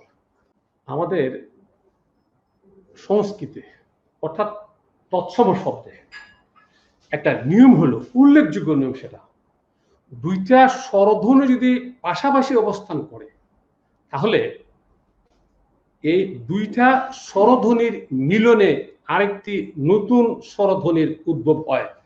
কথাটা আবার ভালো করে বলি, সংস্কৃত উচ্চারণে দুইটা স্বর পাশাপাশি থাকতে পারে না। সংস্কৃত উচ্চারণে দুইটা স্বর পাশাপাশি অবস্থান করতে পারে না। যদি দুইটা স্বর পাশাপাশি হয়, হইলেই এই দুইটার মিলনে একটা নতুন স্বর হয়ে যায়। কি করে হয় এটা খেয়াল করো, খেয়াল করো। শব্দটা শুভ, এটা ইচ্ছা। দেখো তো শুভর সাথে কি আছে? অ আছে। ইচ্ছার কি আছে? ই আছে। তো আমাকে বলো তো, শুভ যোগ ইচ্ছা, আমরা কি এই ও আর ই কে রেখে এই শব্দটা এভাবে পড়বো? দেখো তো, এই দেখো তো শুভ ইচ্ছা, এভাবে কি পড়বো আমরা? শুভ ইচ্ছা, খেয়াল করে দেখো, শুভ, ওই যে ও আর ই রেখে কি আমরা শুভ ইচ্ছা পড়বো? না, কখনোই পড়বো না। আমরা কিভাবে পড়বো? আমরা পড়বো শুভেচ্ছা। আমরা কি পড়বো? আমরা পড়বো শুভেচ্ছা। তো আমাকে বলো, এই যে শুভেচ্ছা বললে, এই শুভেচ্ছা বললে কি এই যে অ আর ই, এই দুটো স্বরধ্বনি মিলে একটা হয়েছে না? বলো ব্যাপারটা ক্লিয়ার কিনা, আমাকে ভালো করে বলো। আমি আবার বলি, কথাটা ভালো করে মন দিয়ে শোনো। সংস্কৃতে তথা তৎসম উচ্চারণে বা তৎসম শব্দে দুইটা স্বরধ্বনি একত্রে থাকতে পারে না। দুইটা স্বরধ্বনি একত্র হলেই তাদের মিলনে একটা নতুন স্বর হয়ে যায়। অ আর ই একসাথে থাকতে পারে না। ও আর ই, এই ও আর ই মিললেই নতুন স্বর এ হয়ে যায়। কথা কি পরিষ্কার হয়েছে? আচ্ছা, এবার আমাকে বলো, জ্বর ভিতরে যে স্বর আছে এটা বোঝানোর জন্য কিন্তু এটা এই কথা ক্লিয়ার। ও আর ই মিলে কি হয়েছে? এ হয়েছে। আচ্ছা, এইবার তুমি এদিকে তাকাও, খুবই গুরুত্বপূর্ণ কথা, একটু তাকাও ভালো করে মন দিয়ে দেখো, ভালো করে মন দিয়ে দেখো। বই পড়ে এগুলো বোঝা যায় না, বোঝা যাবে না। এই দেখো, অতি যুগন্ত, অতি কি আছে এখানে? রশ্মি আছে। অন্তর কি আছে? ও আছে। এবার তোমাদের কাছে আমার প্রশ্ন,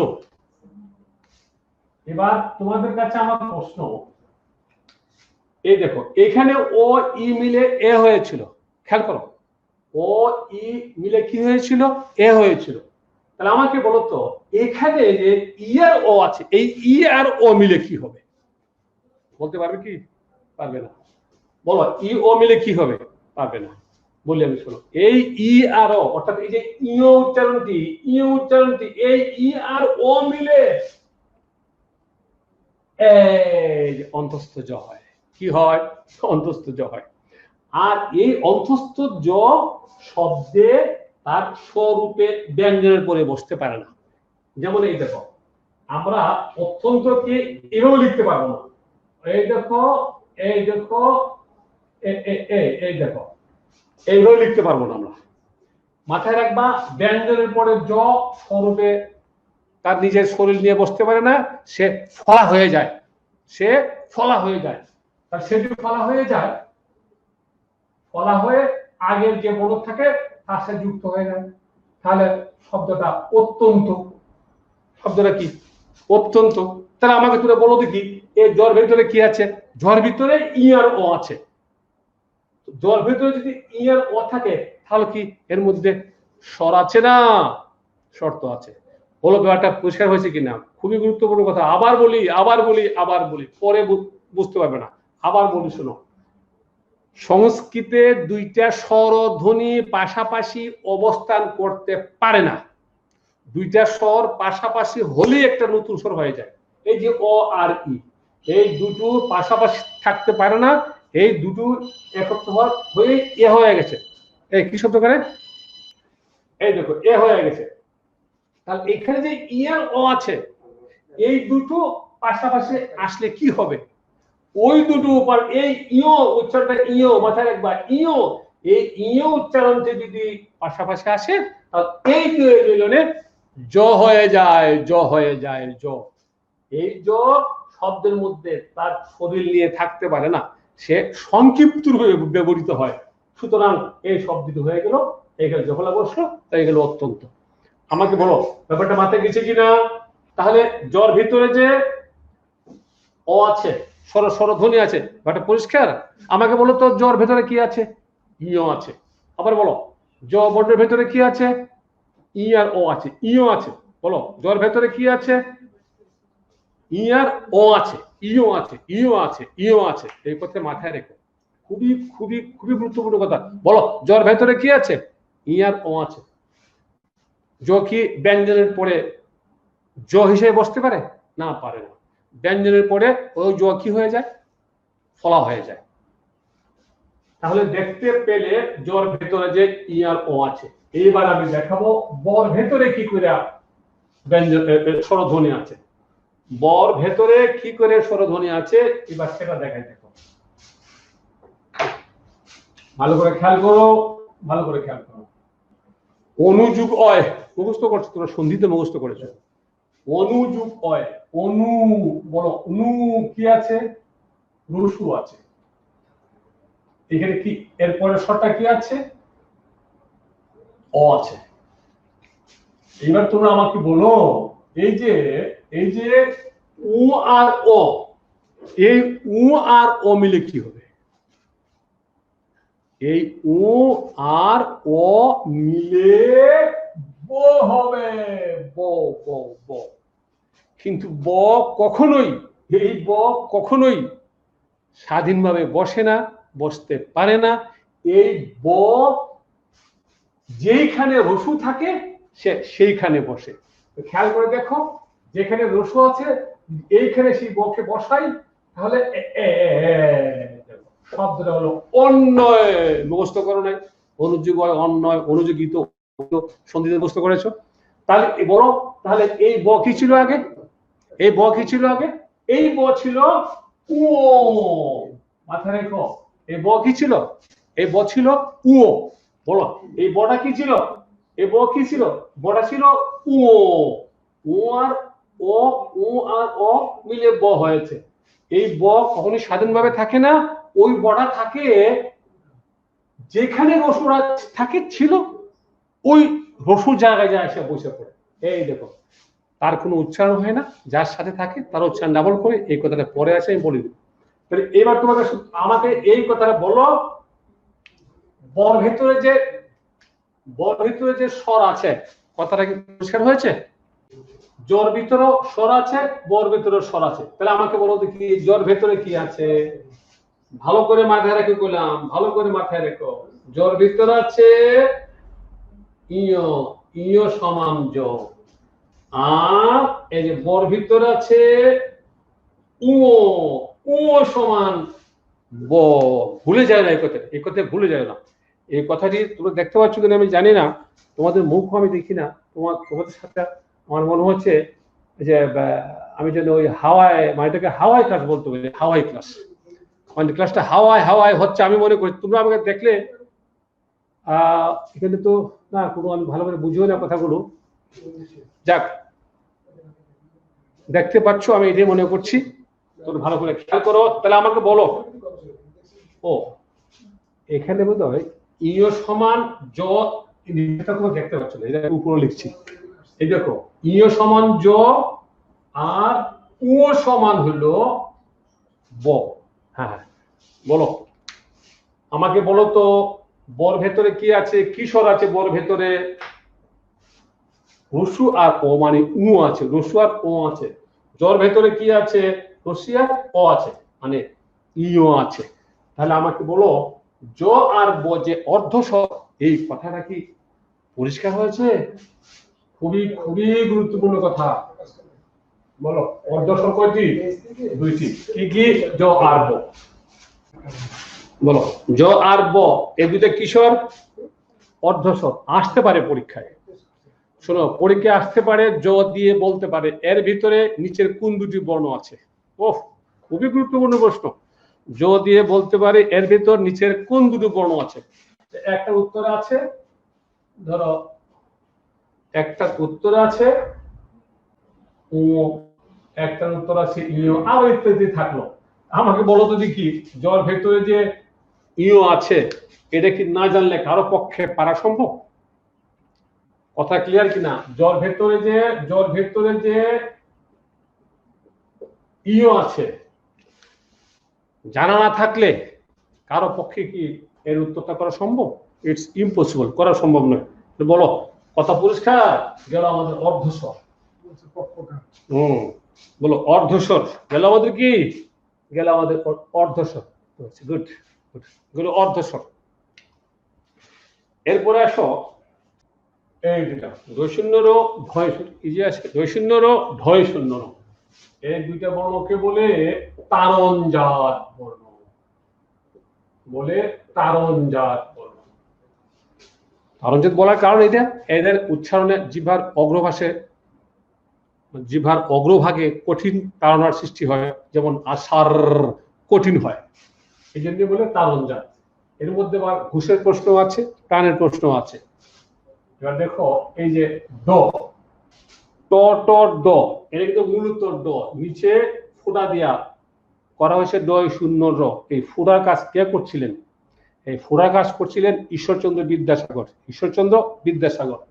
ডয়ের নিচে ফোঁটা দিয়ে ডয় শূন্য র, ভয়ের নিচে ফোঁটা দিয়ে ঢয় শূন্য র, বয়ের নিচে ফোঁটা দিয়ে বয় শূন্য র, আর অন্তস্থ জ, ওই যে জয় বললাম একটু আগে, ওই জয়ের নিচে ফোঁটা দিয়ে করা হয়েছিল অন্তস্থ ও। আচ্ছা, তাহলে আমরা ওখানে পড়ছিলাম বর্গীয় বর্ণতে ট ট ড, মনে আছে কি? বিজুর সংখ্যা অল্প প্রাণ, বিজুর সংখ্যা অল্প প্রাণ। তাহলে জুর সংখ্যা মহাপ্রাণ, 1 2 3 4 5 ঘুষ খায়, সেই হিসাবে বলতো ড কি হয়? ড হয় অল্প প্রাণ ঘোষ বর্ণ, অল্প প্রাণ ঘোষ বর্ণ। আমাকে বলো কথাটা ক্লিয়ার কিনা? ওখানে ট ট ড ঢ ধরে বের করতে চাইলে খুব সহজে বের করতে পারবে। তাহলে দৈশূন্যটা কি? অল্প প্রাণ ঘোষ বর্ণ, আর ঢয় শূন্য হলো মুহ প্রাণ ঘোষ, হলো মুহ প্রাণ ঘোষ বর্ণ। বলো তাহলে দৈশূন্যের কি? অল্প প্রাণ ঘোষ, দৈশূন্যের কি? মহাপ্রাণ ঘোষ, মহাপ্রাণ ঘোষ, মহাপ্রাণ ঘোষ, মহাপ্রাণ ঘোষ। ব্যাপারটা আশা করি পরিষ্কার হয়েছে। মহাপ্রাণ ঘোষ, মহাপ্রাণ ঘোষ। এবার আসো এই তিনটে বর্ণকে পরাশ্রী বর্ণ বলে। এই তিনটে বর্ণকে পরাশ্রী বর্ণ বলে। কেন পরাশ্রী বর্ণ বলে? পরাশ্রী বর্ণ এই কারণে বলে এরা পরের আশ্রয়ে থাকে, এরা কখনোই শব্দে স্বাধীনভাবে থাকে না বা বসে না, এই জন্য পরাশ্রী বর্ণ বলে। এর মধ্যে মনে রাখবা এই পরাশ্রী বর্ণের মধ্যে এই যে বিসর্গ, এটা হলো অঘোষ বর্ণ, এটা হলো অঘোষ। কিন্তু তার জন্ম হয়েছিল ঘোষ থেকে, মানে সে হর সমার্থক উচ্চারণ, হয়ের সমার্থক, কিন্তু তার ব্যবহারকালে হর সাথে যে হ ধ্বনি ঘোষ আসে, এটা এখানে আসে না। সেই কারণে মাথায় রাখো এই বিসর্গ হলো অঘোষ বর্ণ। আর বাকি দুটা নাসিক্য বর্ণ আমরা আগে পড়ছিলাম, নিশ্চয়ই তোমাদের মনে আছে, নাসিক্য বা অনুনাসিক বা সানুনাসিক, একই কথা। এবার আমরা দেখব মাত্রা। দেখবো আমরা মাত্রা। মনে আছে স্বরবর্ণের মাত্রা পড়েছিলাম, এখন আবার স্বর ব্যঞ্জন দুটোকে আমরা একত্র করে দেখব, স্বর ব্যঞ্জন একত্র করে দেখব। দেখো, পূর্ণমাত্রার বর্ণ, পূর্ণমাত্রার বর্ণ। স্বর হলো 6টা, ব্যঞ্জন হলো 26টা, মুঠ হলো 32টা। অর্ধমাত্রার বর্ণ। স্বর হলো রি, একটা, ব্যঞ্জন হলো খ, গ, ঠ, ধ, অ, তালিবাস 1 2 3 4 5 7, 7টা। স্বর হলো একটা, ব্যঞ্জন হলো 7টা, মুঠ হলো 8টা। তাহলে অর্ধমাত্রার স্বর হলো একটা, ব্যঞ্জন হলো 7টা, মুঠ হলো 8টা। তোর বোধহয় আমি উপরটা মুছে দিলাম, আশা করি লিখছো তোমরা, আশা করি লিখছো। তাহলে উপরটা মুছে দিলাম। মাত্রা বিহীন বর্ণ, মাত্রাবিহীন বর্ণ। মাত্রাবিহীন বর্ণ স্বর হলো এ, ওই, ও, 4টা। স্বর হলো 4টা, ব্যঞ্জন হলো ও, ইয়, অনুস্বর, বিসর্গ, চন্দ্রবিন্দু, খণ্ডত্ব, 6টা, মোট হলো 10টা।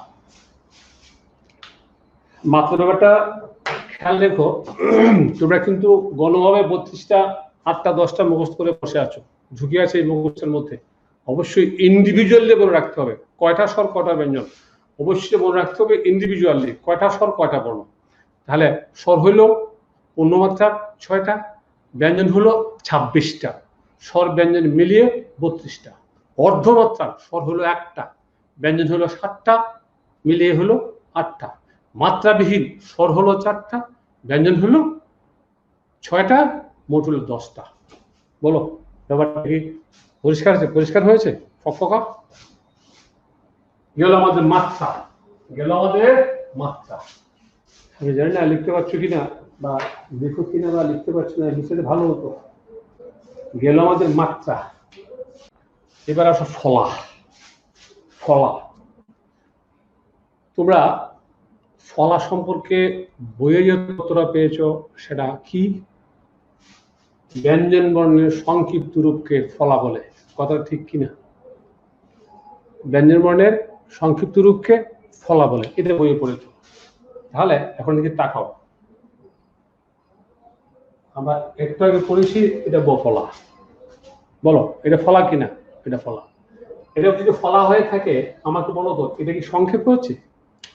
আচ্ছা আচ্ছা, দাঁড়াও দাঁড়াও দাঁড়াও, তাহলে কি এবার কি সংক্ষেপ হয়েছে?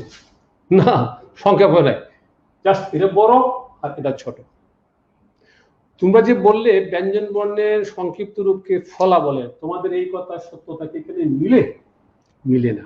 আবার দেখো, আবার দেখো, আবার দেখো, তো এর সংক্ষিপ্ত রূপ হলো খণ্ডত্ব। আমাকে বলুন তো তোর সংক্ষিপ্ত রূপ কি? খণ্ডত্ব।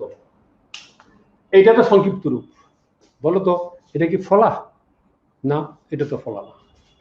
খেয়াল করো, এটা কিন্তু ব্যঞ্জন বর্ণের সংক্ষিপ্ত রূপ মাগার ফলা না, এটা কিন্তু পূর্ণ রূপ মাগার ফলা। তাহলে নিশ্চয়ই ভেতরে একটা ঘাপলা আছে মনে হয়। তোমাদের ওই কথাটা কিন্তু মিথ্যা নয়, ব্যঞ্জন বর্ণের সংক্ষিপ্ত রূপকে ফলা বলে কথা সত্য, কিন্তু এর ভিতরে একটা ঘাপলা আছে। ঘাপলা যে আসে তার প্রমাণটা এখানে। এটা ফলা মাগার সংক্ষিপ্ত না, এটা সংক্ষিপ্ত মাগার ফলা না। তাহলে চলো ওই ঘাপলাটা একটু খোলাসা করে দিই। শোনো, ফলা মূলত একটা প্রক্রিয়ার নাম। সেই প্রক্রিয়াটা হলো একটি ব্যঞ্জন বর্ণের সাথে আরেকটি ব্যঞ্জন বর্ণ যুক্ত হবার প্রক্রিয়া। একটি ব্যঞ্জন বর্ণের সাথে আরেকটি ব্যঞ্জন বর্ণ যুক্ত হবার প্রক্রিয়াকে ফলা বলে। মাথায় রাখবা, ব্যঞ্জন বর্ণের সাথে ব্যঞ্জন বর্ণ যুক্ত হবার প্রক্রিয়াকে ফলা বলে। যে বর্ণটি যুক্ত হয়, যে বর্ণটি যুক্ত হয় তার নাম অনুসারে ফলার নামকরণ হয়। যে বর্ণটি যুক্ত হয়, যার সাথে হয় তা নয়, যে যুক্ত হয়, যে যুক্ত হয় তার নাম অনুসারে ফলার নামকরণ হয়। যেমন ধরো যদি ব যুক্ত হয় তাহলে বফলা, যদি ম যুক্ত হয় তাহলে মফলা।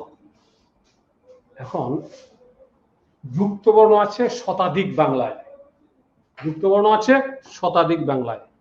তাহলে আমি যে সংজ্ঞা বললাম, আমার ওই সংজ্ঞা অনুসারে যদি যুক্ত ব্যঞ্জন বর্ণের সাথে ব্যঞ্জন বর্ণ যুক্ত হলে ফলা হয়, তাহলে এই সংজ্ঞাকে আমরা যদি অনুসরণ করি, সেই হিসেবে 100টা যুক্ত বর্ণ থাকলে 100টা যুক্ত বর্ণই ফলা হয়। সে কিন্তু না, আরেক ঘটনা আছে, সেটা হলো এই ব্যঞ্জন বর্ণের সাথে ব্যঞ্জন বর্ণ যুক্ত হলেই যে যুক্ত হয় তার কোনো বিশেষ চিহ্ন ব্যাকরণে থাকে না। শুধু যারা যারা ফলার কাজ করে বা যুক্ত হলে যাদের একটা বিশেষ চিহ্ন তৈরি হয় তাদেরকেই ফলা বলে। আর বিশেষ চিহ্ন তৈরি হয় এমন বর্ণের সংখ্যা হলো 6টা। সুতরাং ফলা 6টা। কথাটা আমি আবার বলি, 6টা বর্ণ আমি আগে দেখাই, তারপর দেখো। কথাটা আমি আবার বলি, কথাটা মন দিয়ে শোনো।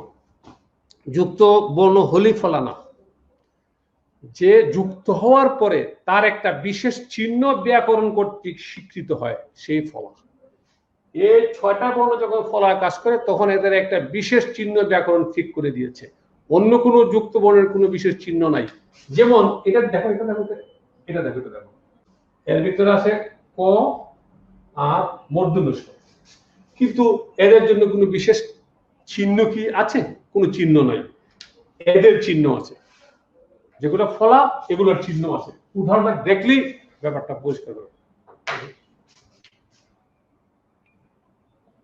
জ যখন ফলা কাজ করে অর্থাৎ ফলা হিসেবে ব্যবহৃত হয় তখন তার চিহ্নটা হয় এরকম। একটা উদাহরণ, ব্যবসা। ব যখন ফলার কাজ করে তখন তার কোনো চিহ্ন নাই। প্রশ্ন হলো কেন নাই?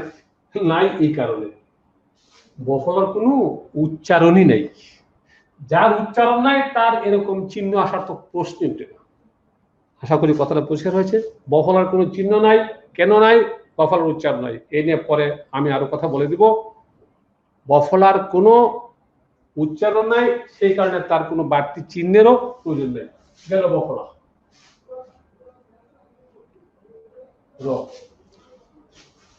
র যখন ফলার কাজ করে তার একটা বিশেষ চিহ্ন আছে, এই যে এরকম একটা, এর একটা উদাহরণ দিয়ে দিচ্ছি। যেমন এই দেখো,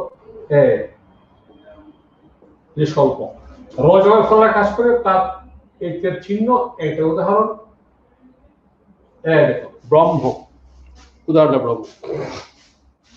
ল ল যখন ফলার কাজ করে তখন তার উদাহরণটা হয়, এই তার চিহ্নটা এরকম এরকম। অর্থাৎ এদিকে দেখো, এটাই তো ল। ল যখন ফলার কাজ করে তখন তার মাত্রাও থাকে না, পাশের এই ডান্ডাও থাকে না, তাহলে এই নাপটুকু থাকে। এবার এটা উদাহরণ দেখো, যেমন ক্লান্ত। যেমন ক্লান্ত, এরকম এরকম না, এরকম এরকম ক্লান্ত। বলো কথাটা কি পরিষ্কার হয়েছে? দেখতে পাচ্ছ কিনা? দেখতে পাচ্ছ কিনা?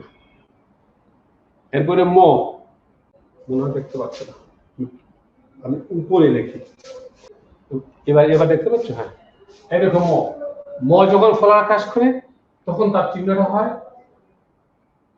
এইরকম এইরকম এরকম চিহ্ন হয়। উদাহরণ দেখো, আত্মা। উদাহরণটা হলো আত্মা, আত্মীয়, অনেক অনেক আছে। দন্তন্য, দন্তন্য যখন ফলার কাজ করে তখন তার চিহ্নটা হয় এইরকম এইরকম। বুঝতে পারছো না? দেখো দেখো দেখো দেখো,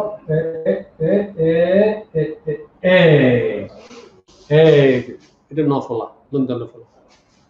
মূর্ধন্য যখন ফলার কাজ করে তখন তার, দেখতে পাচ্ছ কিনা? হ্যাঁ, মূর্ধন্য যখন ফলার কাজ করে তখন তার চিহ্নটা হয় এরকম। স্যার এটা তো আরো অদ্ভুত, বুঝতে পারলাম না তো। হ্যাঁ হ্যাঁ, উদাহরণ দিলে বলে বুঝবো, বুঝাইলেই বুঝলাম। দেখো তো, এই যে আমরা যে বলি হরে কৃষ্ণ, এই যে কৃষ্ণ, এই যে কৃষ্ণ, এই যে মূর্ধন্য, এটা হলো মূর্ধন্য। আমাকে বলো, কথাটা কি পরিষ্কার হয়েছে? তোমরা কি লিখছো লিখছো? লিখে রাখো, সবগুলা লিখে যখন সবগুলো খাতায় লিখে যখন একবার পরে কোন প্রশ্ন ঘাটাঘাটি করবে, তখন দেখবে কি সুখ, কি শান্তি। বই পড়ে এগুলাকে মুখস্থ করা মাথা গরম হয়ে যায়। আমি তো একটা প্যাকেজ করে দিলাম। তাহলে বলো ফলা ব্যাপারটা হয়েছে কিনা? তাহলে ফলা কাকে বলে? লিখে রাখো, লেখো ব্যঞ্জন বর্ণের সাথে ব্যঞ্জন বর্ণ যুক্ত হবার প্রক্রিয়াকে ফলা বলে। এই কথা হলো আগেও বলেছি, আশা করি ইতিমধ্যে লিখে ফেলেছো, তাও বলি। ব্যঞ্জন বর্ণের সাথে ব্যঞ্জন বর্ণ যুক্ত হবার প্রক্রিয়াকে ফলা বলে। যে বর্ণটি যুক্ত হয় তার নাম অনুসারে ফলার নামকরণ হয়। ম যুক্ত হলে মফলা, ব যুক্ত হলে বফলা ইত্যাদি। 6টি বর্ণ ফলা হিসেবে ব্যবহৃত হয়ে থাকে। 6টি বর্ণ লেখো, 6টি বর্ণ ফলা হিসাবে ব্যবহৃত হয়ে থাকে। বর্ণগুলো হলো বলে লেখো, অন্তস্থ জ, ব, র, ল, ম, দন্তান্ন অবলিক মূর্ধন্য। শোনো, দন্তান্নকে কোন বইয়ে পৃথক করে দেখিয়েছে। যারা দন্তান্নকে পৃথক দেখিয়েছে তাদের হিসাবে কিন্তু ফলা 7টা। কিন্তু আমাদের যে বই বা তোমার সুনীত কুমার চট্টোপাধ্যায় বেশিরভাগ বইয়েই পৃথক দেখায় নাই, ওই দুইটা তো সমান ধ্বনি, এই জন্য একত্র করে দেখিয়েছে। আচ্ছা, আমরা দুটো সমান ধ্বনি যে একটু আগে প্রমাণ পেয়েছিলাম, দেখছিলাম আমরা, মনে আছে কিনা তোমাদের? আচ্ছা বলো, তাহলে আমাকে বলো দেখি, ফলা কয়টি? ফলা 6টি। ফলা কয়টি? 6টি। যারা 7টি লিখেছে তাদের মত সব জায়গায় গৃহীত না, 6টি গৃহীত। তোমার ডক্টর তোমার এই যে ডক্টর সুকুমার সেন, তারপর আমাদের ডক্টর যে সুনীত কুমার চট্টোপাধ্যায়, তারপর ওই যে ডক্টর অনেক বেশিরভাগ বইয়েই, বেশিরভাগ বৈয়াকরণিকই ফলা 6টা বলেছেন, 2-1 জনে লিখেছেন 7টা, ওটা বাদ। আজ বলো, তাহলে আমাকে বলো, ব্যাপারটা পরিষ্কার হয়েছে? এইবার নিচে দুটা নোট লিখবা, নোট মুছে দিলাম। দুটা নোট লিখবেন, দুইটা নোট লিখবেন। একটা নোট হলো রফলা যখন, লেখো প্লিজ, লেখো রফলা যখন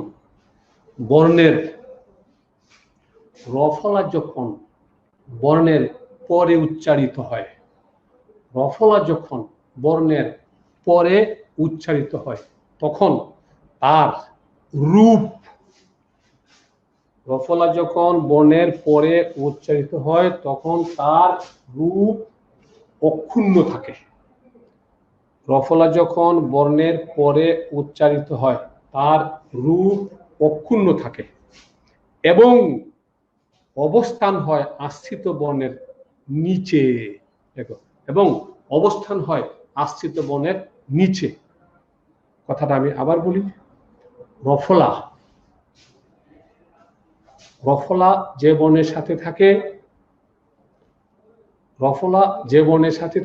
অর্থাৎ আশ্রিত বর্ণের পরে উচ্চারিত হয় এবং তার অবস্থাটা, তার চেহারাটা অক্ষুণ্ণ থাকে আর অবস্থান হয় নিচে। উদাহরণ দেখো, উদাহরণ দেখো না, কথাটা উদাহরণটার দিকে তাকিয়ে থেকে আবার শোনো। রফলা যে বর্ণের সাথে থাকে সেই বর্ণের উচ্চারণ পরে হলে তার চেহারাটা অক্ষুণ্ণ থাকে, অবিকৃত থাকে।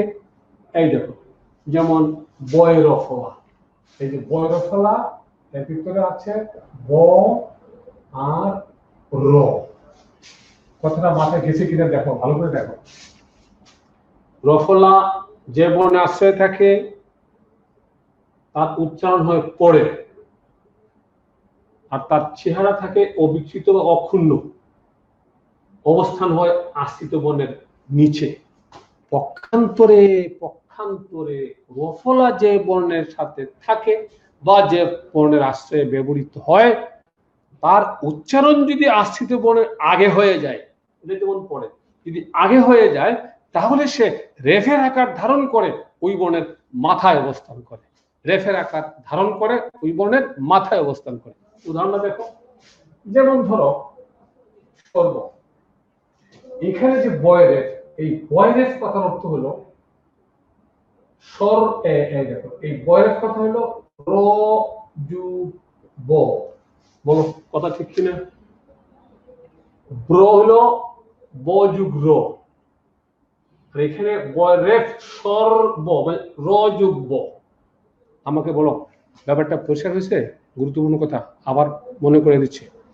রফলা যে বর্ণের আশ্রয়ে থাকে, উচ্চারণ যদি তার পরে হয়, সাধারণত উচ্চারণটা পরই হয়, সেক্ষেত্রে তার চেহারা, তার আকৃতি, তার রূপ যেমনটা তেমনই থাকে, এই যে রফলা তেমনটাই থাকে। কিন্তু যদি এই রফলা আশ্রিত বর্ণের পূর্বে বা আগে উচ্চারিত হয়ে যায়, তাহলে তার চেহারা বদলে গিয়ে রেফার আকার ধারণ করে এবং সে বর্ণের মাথায় চলে যায়। তাহলে দেখো বয়রেফ মানে র যুগ ব। বলো কথা কি পরিষ্কার হয়েছে? রফলা উচ্চারণ কোথায় হয়? বর্ণের পরে হয়, আবার বর্ণের আগেও হতে পারে। পরে যদি হয় তার চেহারা অক্ষুণ্ণ থাকে, অবস্থান বর্ণের নিচে থাকে।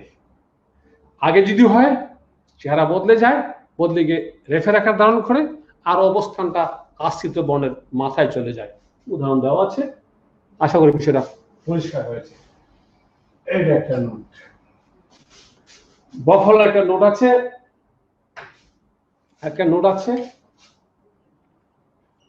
বফলার একটা নোট আছে।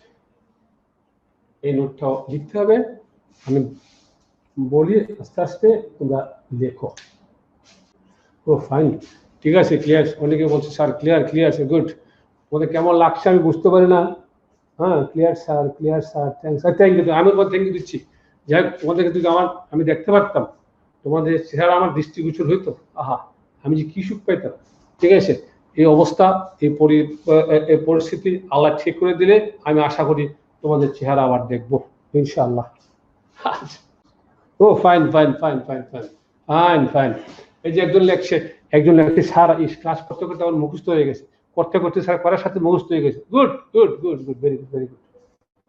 আচ্ছা, এবার বফলার নোটটা, গুরুত্বপূর্ণ নোট, বফলার নোটটা আমি লিখে দিচ্ছি, একটু হেল্প করছি তোমাদেরকে। লেখো, লেখো বফলার কোনো উচ্চারণ নেই, বফলার কোনো উচ্চারণ নেই, বফলার কোনো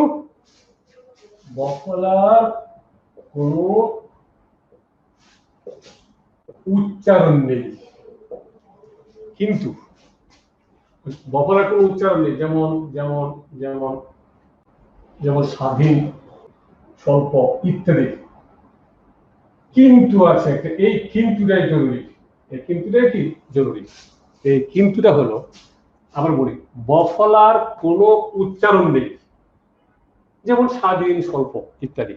কিন্তু বফলা যে বর্ণের সাথে যুক্ত থাকে, কিন্তু বফলা যে বর্ণের সাথে যুক্ত থাকে, যে বর্ণের সাথে যুক্ত থাকে, আশা করি লিখতে পারো। তোমাদের লেখার জন্য আমি সুযোগটা করে দিচ্ছি, তোমার লেখো। কিন্তু বফলা যে বর্ণের সাথে যুক্ত থাকে, যদি সেই বর্ণ শব্দের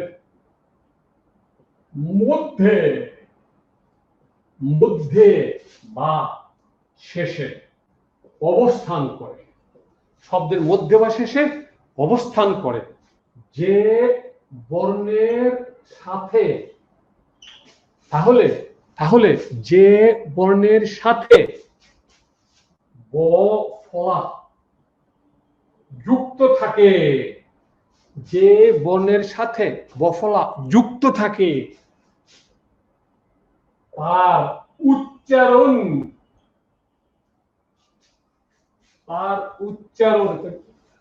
বসে দিলাম, তার উচ্চারণ ডাবল হয়। ডাবল কোনো আপত্তি নেই, লেখো তার উচ্চারণ ডাবল হয়। কথা আবার বলি, বফলার কোনো উচ্চারণ নেই, কিন্তু বফলাযুক্ত বর্ণের অবস্থান যদি শব্দের মধ্যে বা শেষে হয়, তাহলে যে বর্ণের সাথে বফলাটি যুক্ত থাকে তার উচ্চারণ ডাবল হয়। যেমন তার উচ্চারণ ডাবল হয়, যেমন দেখো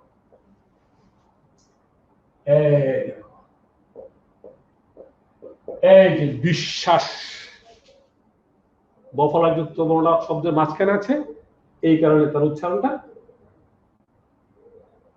তার উচ্চারণ নাই কিন্তু যার সাথে যুক্ত আছে তার উচ্চারণটা ডাবল আছে। বিশ্বাস, বিশ্ব, বলো ব্যাপারটা মাথায় গেছে না গেছে না, বলো তাহলে বিশ্ব, বিশ্বাস মাঝখানে আছে ডাবল হয়েছে, বিশ্ব শেষে আছে ডাবল হয়েছে। এর আরেকটি কথা রয়েছে, এটা হলো ওই নোটটা, ওই কথাটা লেখো, লেখো উল্লেখ্য যে, লেখো লেখো লেখো লেখো, লিখে রাখো লিখে রাখো, লেখো উল্লেখ্য যে, উল্লেখ্য যে বর্ণমালায় আরেকটি ব রয়েছে, উল্লেখ্য যে বর্ণমালায় আরেকটি ব, সেটা হলো বর্গীয় ব। দেখো উল্লেখ্য যে বর্ণমালায় আরেকটি ব রয়েছে, মানে কি বর্গীয় ব। উল্লেখ্য যে বর্ণমালায় আরেকটি ব রয়েছে, বর্গীয় ব। সর্বত্রই যার উচ্চারণ হয়, সর্বত্রই যার উচ্চারণ হয়, বাংলা বর্ণমালায় আরেকটি ব রয়েছে, তার নাম হলো বর্গীয় ব। ওই বর্গীয় বয়ের উচ্চারণটা সর্বত্রই হয়। যেমন উদাহরণ, সম্বল মাঝখানে আছে, ব উচ্চারণ হচ্ছে, শেষে আছে ভাল উচ্চারণ আছে, বল প্রথমে আছে উচ্চারণ আছে। তারা আমাকে বলো কথাটা ফকা হয়েছে কিনা। আমি আবার বলছি, কথাটা আমি আবার বলছি, একটু ভালো করে লক্ষ্য করো। সেটা হলো আমাদের বর্ণমালায় দুটো ব আছে, একটা বর্গীয় ব, একটা অন্তস্থ ব। অন্তস্থ বর কথা আমি আগে অনেক বলেছি, তোমাদের নিশ্চয়ই বলতেছি ফলার ব যেটা, আর একটা ব আছে এটা বর্গীয় ব, বর্গের মধ্যে আছে প প ব। ওই বয়ের সর্বত্র উচ্চারণ হবে, বেশি থাকুক বা মাঝখানে থাকুক, শেষে থাকুক, স্বাধীন থাকুক, উচ্চারণ হবে। তাহলে মনে রেখো দুইটা ব আছে আমাদের, একটা অন্তস্থ ব, একটা বর্গীয় ব। আমরা চিনব কি করে? অন্তস্থ ব বা ফলার ব, যেটা অন্তস্থ ব ওইটাই ফলার ব। তাহলে আমাকে বলো দুইটা ব আছে আমাদের, একটা অন্তস্থ ব, একটা ফলার ব। প্রশ্ন হলো ওই দুইটা বকে আমরা চিনব কি করে, বুঝবো কি করে? খুব সহজ পথ, যে বয়ের উচ্চারণ নেই, যে বয়ের উচ্চারণ নেই এটাই ফলার ব বা অন্তস্থ ব। যে বয়ের উচ্চারণ আছে এটা হলো বর্গীয় ব। কথা ক্লিয়ার? যে বয়ের উচ্চারণ নেই সেটা কি ব? ফলার ব। যে বয়ের উচ্চারণ আছে সেটা কি ব? বর্গীয় ব। আমি আশা করি এই দুয়ের বয়ের ব্যাপারটা, বর্গীয় ব ফলার ব পরিষ্কার হচ্ছে। আমরা শেষের দিকে চলে আসছি। বর্ণের সংখ্যা নিয়ে একটা তেলেস্মাতি আছে। অধ্যাপক পি কে আচার্যের বই আছে বর্ণ 51টি, সুনীতি কুমারের বই আছে বর্ণ 49টি, আমরা যে বই পড়ি এই বইয়ের মধ্যে আছে বর্ণ 50টি, বিদ্যাসাগরের বই আছে বর্ণ 52টি। চারটা সংখ্যা পাওয়া গেছে, 49, 50, 51, 52। আমাকে বলো এই যে চারটা সংখ্যা 49, 50, 51, 52, এই চার সংখ্যার কারণটা জানার ইচ্ছে করে না? এই চার সংখ্যার কারণ জানার ইচ্ছে করে না? করে? হ্যাঁ, সত্যি এটা একটি গুরুত্বপূর্ণ তথ্য। এই চার সংখ্যার কারণটা গুরুত্বপূর্ণ তথ্য। কেন হলো আমি ব্যাপারটা তোমাদেরকে হিসাবটা বুঝিয়ে দিচ্ছি। কেন 49, কেন 50, কেন 51, কেন 52? আমরা তো ছোটবেলায় 52টা পড়ছি, বিদ্যাসাগরের বই 52টা আছে। কেন 51, কেন 52, কেন 50, কেন 49 সেটা স্বরবর্ণ হলো আমাদের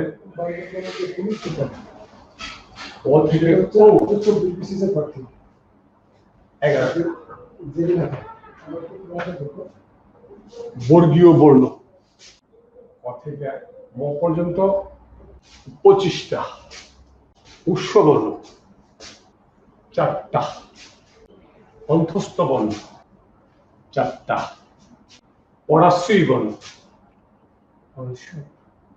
বিসর্গ চন্দ্রবিন্দু হলো 3টা, তারঞ্জক রসিন্দ হলো 2টা। দেখতে পাচ্ছ? যোগটা করো তো, 5 আর 1 6, 7 8 9 10 11 12 13 14 15 16 17 18 19 20 21। 21 এর 1 2 3 4 5। এই দেখো, আমাকে বলো আমরা যে এখানে 51টা বর্ণ পেয়েছি, তোমরা কি এই 51টা বর্ণ বুঝতে পেরেছো? গেল আমাদের 51টা। এবার আমরা একটু আগে আলোচনা করেছি দুটো বইয়ের কথা, একটা বর্গীয় ব আর একটা হলো অন্তস্থ ব, ফলার ব। ওই দুটা ব দেখতে কিরকম, সেই কারণে এখন অন্তস্থ বকে গণা থেকে বাদ দেওয়া হয়েছে, অন্তস্থ ব গণা নাই। আমাকে বলো তো, অন্তস্থ ব যদি গণা থেকে বাদ দেওয়া হয় তাহলে কি 51 থেকে 1 বিয়োগ হবে না? 1 বিয়োগ হলে কত হবে? 50 হবে। বলো 51 আর 50 এই দুই সংখ্যা পরিষ্কার কিনা? 51 আর 50 পরিষ্কার হয়েছে? এবার দেখো 49 কি হবে? 49 হলো মৃত শব্দটা, মৃত, এটা তো মৃত মানে তুমি জানো, মৃত মানে মরা। আবার দেখো মৃত মানে মাটি, বর্ণ কিন্তু একই, জাস্ট এটা পূর্ণ আর এটা খণ্ডত বা অর্ধেক। কিন্তু এই ত্বকে অর্ধেক করার কারণে আমরা একটা নতুন শব্দ পেয়ে গেছি, মৃত মানে মাটি। যেহেতু খণ্ডত আমাদেরকে নতুন শব্দ দিতে পারে, সেহেতু তাকে গণনার মধ্যে রাখা হয়েছে। কিন্তু অনেক বইয়ে এই তো খণ্ডত তো হিসাবে আছে, তাকে পৃথক করে গণা হয়নি। তাহলে আমাকে তো বলো তো, যারা এই ত্বকে খণ্ডতকে তো হিসেবে রেখেছে, এদের হিসাব যদি ধরা হয় তাহলে তো 50 থেকে আয় বাদ দিতে হবে, তাহলে কত হয়? 49টা হয়। ব্যাপারটা পরিষ্কার কিনা বলো? আমি কথা আবার বলি, 51 থেকে যদি আমরা অন্তস্থ ব বাদ দিই তাহলে 50টা পাই। এই 50 থেকে যদি আমরা যারা খণ্ডতকে তো ধরা যায় তাদের হিসাব ধরি, তাহলে আরেক বাদ যায়, তাহলে 49 হয়। তাহলে 50 51 50 49 এই 4 সংখ্যার ব্যাপারটা তোমাদের পরিষ্কার হয়েছে। এখন আমাকে ওই যে 52 কেন পড়ছি আমরা, এই 51 তার সাথে লি লি লি উচ্চারণটা লি, আমরা শুরু করে এটা পড়ছি কাঠ বিড়ালের লেজের মতো লি, এটা পড়ছি আমরা। তাহলে 51 আর লি কত হয়? 52। তাহলে 52 51 50 49 এই 4 সংখ্যার ব্যাপারটা পরিষ্কার হয়েছে। এখন তোমাদের প্রশ্ন, স্যার পরীক্ষায় আমরা কি লিখবো? প্রশ্ন আসে এরকম, তোমরা 50টাই লিখবে, 50টি লিখবে। 50টি কেন লিখবে? 50টি কারণ লিখবে, আমাদের সরকার কর্তৃক স্বীকৃত যে বই পাঠ্য, ওই যে 9 যে ব্যাকরণ বইটা, এর মধ্যে 50টি আছে, আর বইয়ে 50টি আছে। এখন 50টি তুমি লিখবে, কিন্তু ভালো বইয়ে, বড় মানুষের বই, যে বললাম অধ্যাপক পি.কে. আচার্যের বই, সুনীতি কুমার চট্টোপাধ্যায়ের বই, আরো বই আছে। যেহেতু বিভিন্ন বইয়ে সংখ্যার পেরাসমাতিটা আছে, সেহেতু তুমি অন্য একটা বই বলে যখন দেখবে 51টা, তখন তোমার মনে প্রশ্ন জেগে যাবে, কিরি 51টা কেন, কিরি 49টা কেন? আর তো আজকে থেকে মনের প্রশ্ন জাগবে না, ব্যাপারটা পরিষ্কার হয়েছে। তাহলে আমাকে বলো দেখি, 51 49 50 52 চারটা সংখ্যা পরিষ্কার? পরীক্ষায় লিখবা কয়টা? 50টা। লিখবা কয়টা? 50টা। একজনে বলল যে বর্ণ তো 51টি। যদি 51টির কারণ তোমার জানা না থাকে, তাহলে এমন হতে পারে পরীক্ষায় গিয়ে দেখলে প্রশ্ন আসছে আমাদের বর্ণের সংখ্যা কত, 4টা সংখ্যা আছে। একজনে হয়তো বা পি.কে. আচার্য বই পড়েছে, মানে ভালো করে দেখানো আছে 51টি, লেখা আছে 51টি, তো সে 51টি বলল।